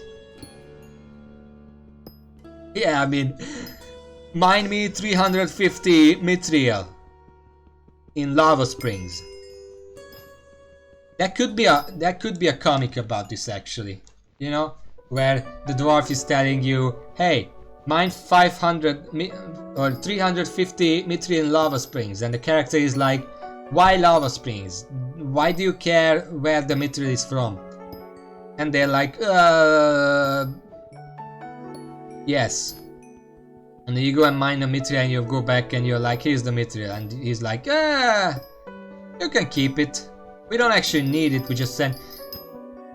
It's probably because, you know, there is this lore where there are like 11 kings or whatever, and none of the kings want to be king for more than a day, so they constantly trade the rule. And it's probably like... it's the same thing, they just sit around the table doing nothing. So they're like, you know what, to have some fun, there are these dolts coming in our minds. They are just taking our minerals anyway, so let's just prank them a little. Let's ask them to get them. Let's ask them to mine us hundreds of mithril. And then just not take it, because we don't need it. We have all the mithril we want. Why would we want more? We already have all the mithril we want, I mean, literally. Alright, completed. Rampart Quarry. Ice Walkers. Of course, Ice Walkers. But I don't want to do that. I'm gonna do the Rampart Quarry and then probably finish the stream. But yeah, I was thinking, like, at first it wasn't even weird for me. Like, yeah, I'm mining a mithril because they asked me to mine a mithril, and when I mine the mithril I get a reward. But then I realized, wait a second, they don't actually want the mithril. They just want me to send. They just want to send me on like these things. You know, it's probably, you know, the kings see that there are all these new people coming in, and it's like, the more things you do for the kings, the more they become your king. Because clearly you obey their word. You do what they ask you to do. So these tasks are actually purely there to establish their own dominance over you as the player. That's the whole purpose of this entire thing.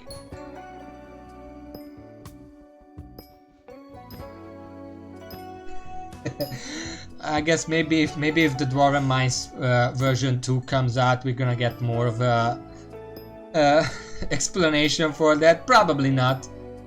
It's just a game mechanic. Don't think too much about it. But still, that's what I'm here for. I think too much about everything. That's why I'm depressed. No, but seriously, you probably don't need to think too much into it. Especially since even if you don't, like, give them the mithril and the titanium and whatever, eventually you're gonna give it to them, because you need to give it to them in exchange for all kind of items. Like, just to get a mithril pickaxe, like a bandaged mithril pickaxe, you need to give them like 100 enchanted mithril. And they don't use the enchanted mithril to make the pickaxe, no. It's just payment. Because in the forge, you do in fact give them the stuff for them to turn it into other stuff. But that's not the case in the store, because you just give them the mithril and then they give you the pickaxe. They didn't make that. They didn't spend any time making that. That's just there already, and that the mithril is just payment. Are you serious? I love how a lot of mobs, they like come at me. Like, this one is not coming at me right now, but where the fuck are you going? Like, when they come at me and they're like, oh, enemy, and I hit them, and then they just stop there for a minute. Like, they have to stop and register what happened to them. Like, I hit them and they're like, oh my god, did you actually hit me? Did you hit me? I didn't think you would hit me, but you did. How dare you? And most mobs do this, like these sentries do that. Ah shit, my place is taken. Oh, Jackrabbit Can you fuck off please? I don't want to fight. Jackrabbit music. This is not from Jackrabbit 2. I know every single music track from Jackrabbit 2 because I played that for so long, and I made my own levels in that game. It had its own level editor. I had that. This is not from Jackrabbit 2. Or maybe it's an unused one, because it's very familiar to the water level music, but this is not the water level music from Jackrabbit 2 specifically.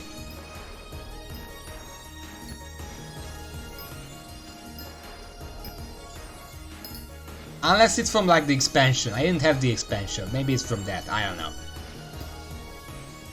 Also, I'm dumb because this is a remix, so obviously it's not the music from that. Okay, so I'm just dumb. Okay, ignore what I said.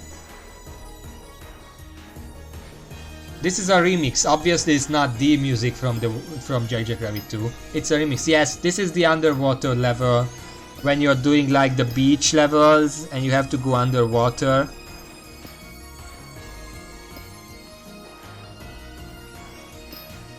Yeah, I played that game a lot. It was one of 3. Well, obviously there were more defining games, but there is a triad of games that defined my childhood, and this is one of them. It's not even crap game, it's a good game. It's a good game, and it had its own level editor, so I could be creative with it.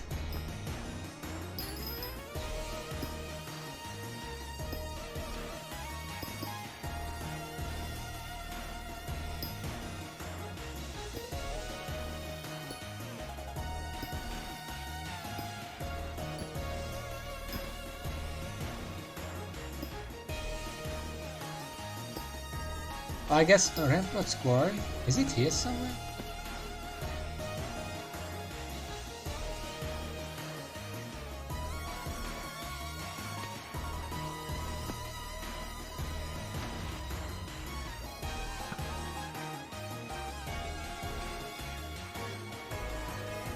I don't see it. Oh, it's there. Ah, shit.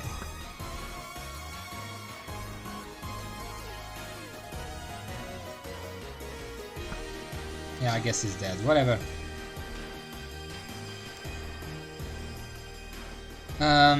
What was I talking? Oh yeah, just for reference, I already talked about these games, but the other two games that I'm referring to with the triad, Jackrabbit 2, Croc, and Rayman. It's the ability of the bow. It shoots 3 arrows, and the 2 side arrows are capable of homing in because they deal less damage. And so the bow is actually good against single targets. Turok 2, the second, the sequel. Turok 2, I played that as well, but it wasn't. I never finished it because it got really difficult and really complicated towards the end. I made it to like the Mantis computer world, and then I got completely lost there. Turok 2. What else have I played as a kid? I mean, I spent a lot of time with Warcraft 3, of course, because that also had a level editor. Diablo 2 was pretty cool.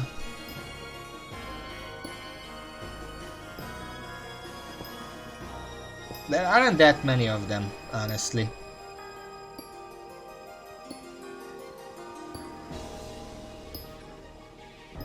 Yo, where is all the titanium?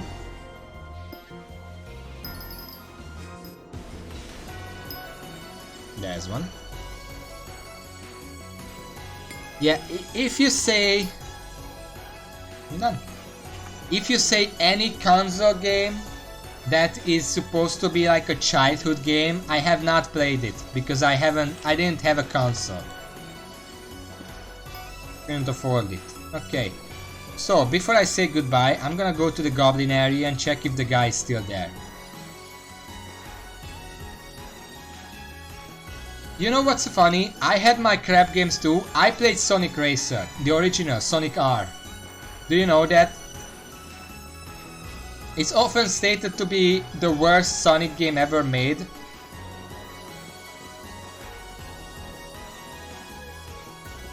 Yeah, he's still here. Yeah. Pretty sure he's just gonna be here permanently. But yeah, Sonic Racer, and funny thing is, it was one of my favorite racer games back then. But only because I didn't actually play it as a racer game. I played it with my brother as like a role-playing game. We made up stories and that's what we played in it. And speaking of that, the various Worms games were also very defining for me. And Captain Claw, an extremely obscure game, was also one of my favorite games. And I actually finished that one, unlike many of these other ones. Yeah, Worms. Typically the one I played was Worms 2, Worms Armageddon, and Worms World Party, and Worms United, which is something completely different. Before I leave, let me just ask, just to see, who here has ever played or heard of, from any other source except me, Captain Claw?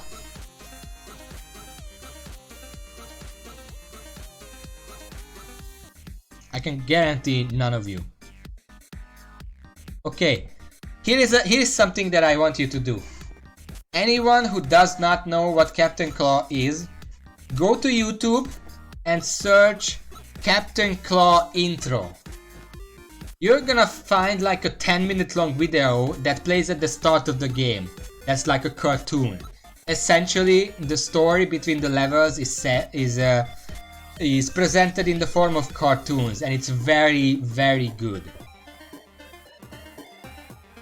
It's like a FMV, but cartoon, so it looks good. And at parts, it can get very violent. Yes, the intro, Captain Claw is a pirate cat, and the game starts with him being in a sea battle with like the Spanish dog armada, or whatever you want to call it. Like Spanish dog military soldiers on a ship fighting against Captain Claw and his crew. And it's amazing. You have to watch it. You can also watch the rest, but without context those might make less sense. There are some other cinematics in it, like when Captain Claw finds his crew way later on in the game, in like some in some cave, and then they talk for a while. The entire thing is really cool, and the story, for an old game, it has a really interesting story. Like, it's very elaborate with a lot of interesting characters. If you have not played Captain Claw, it's a very rare game, but if you can get it somewhere, play it, because it's really good. It's a platform game otherwise, but it's really good. Anyway, I should end the stream because it's 8 PM. Well, he's probably British, I don't know. I know that the dogs, maybe they're not Spanish, maybe they're British. I'm not familiar with my army uniform trivia. Maybe they're British, I don't know. Anyway, thank you for watching. Questy who has nothing, thank you all. Next time I'm gonna stream is gonna be on Monday, and by then I should have my drills. So we're gonna probably spend 4 hours doing drills. Fuck, I need to do this. Okay, give me like a few more minutes. Yeah, it's Friday.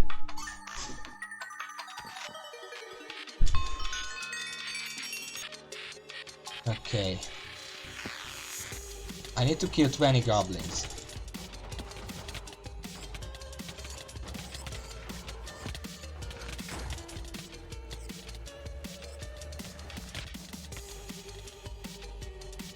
You know what?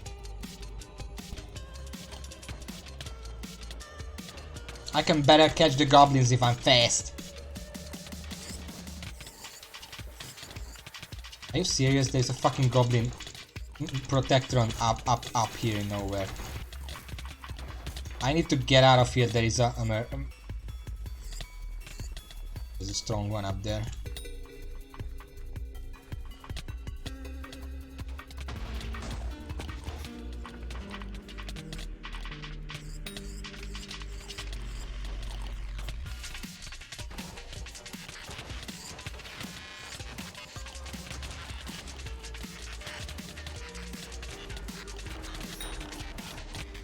What the fuck is up with all the protectrons? I can't kill any goblins because they get in the way. Please die. Thank you.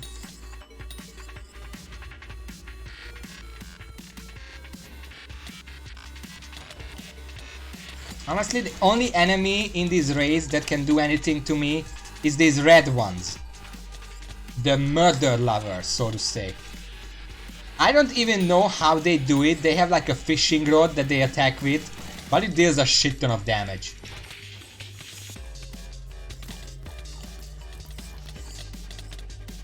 But yeah, predictably, Monday, if I'm streaming on Monday, I should. I don't think there's anything that would get in the way of that. But I'm probably gonna spend most of Monday's stream using my brand new drill. I'm already gonna be using it during the weekend after it's done. I mean, it's well, maybe it's not even done then, depending on when I put up the drill, whatever. But yeah, I'm gonna use that, and I'm gonna try, first of all, try to get the commissions done.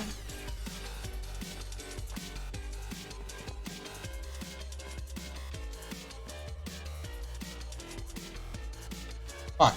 I killed one less. Alright, well, whatever. But I need like 48 more commissions to get this, and that mining XP is gonna essentially give me an extra level, and the Royal Pigeon is gonna make it so I don't have to run to the emissaries anymore. I can just turn in commissions anywhere I want.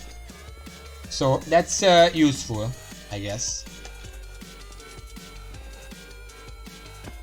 Yeah, Captain Claw is what you could say a hidden cult classic.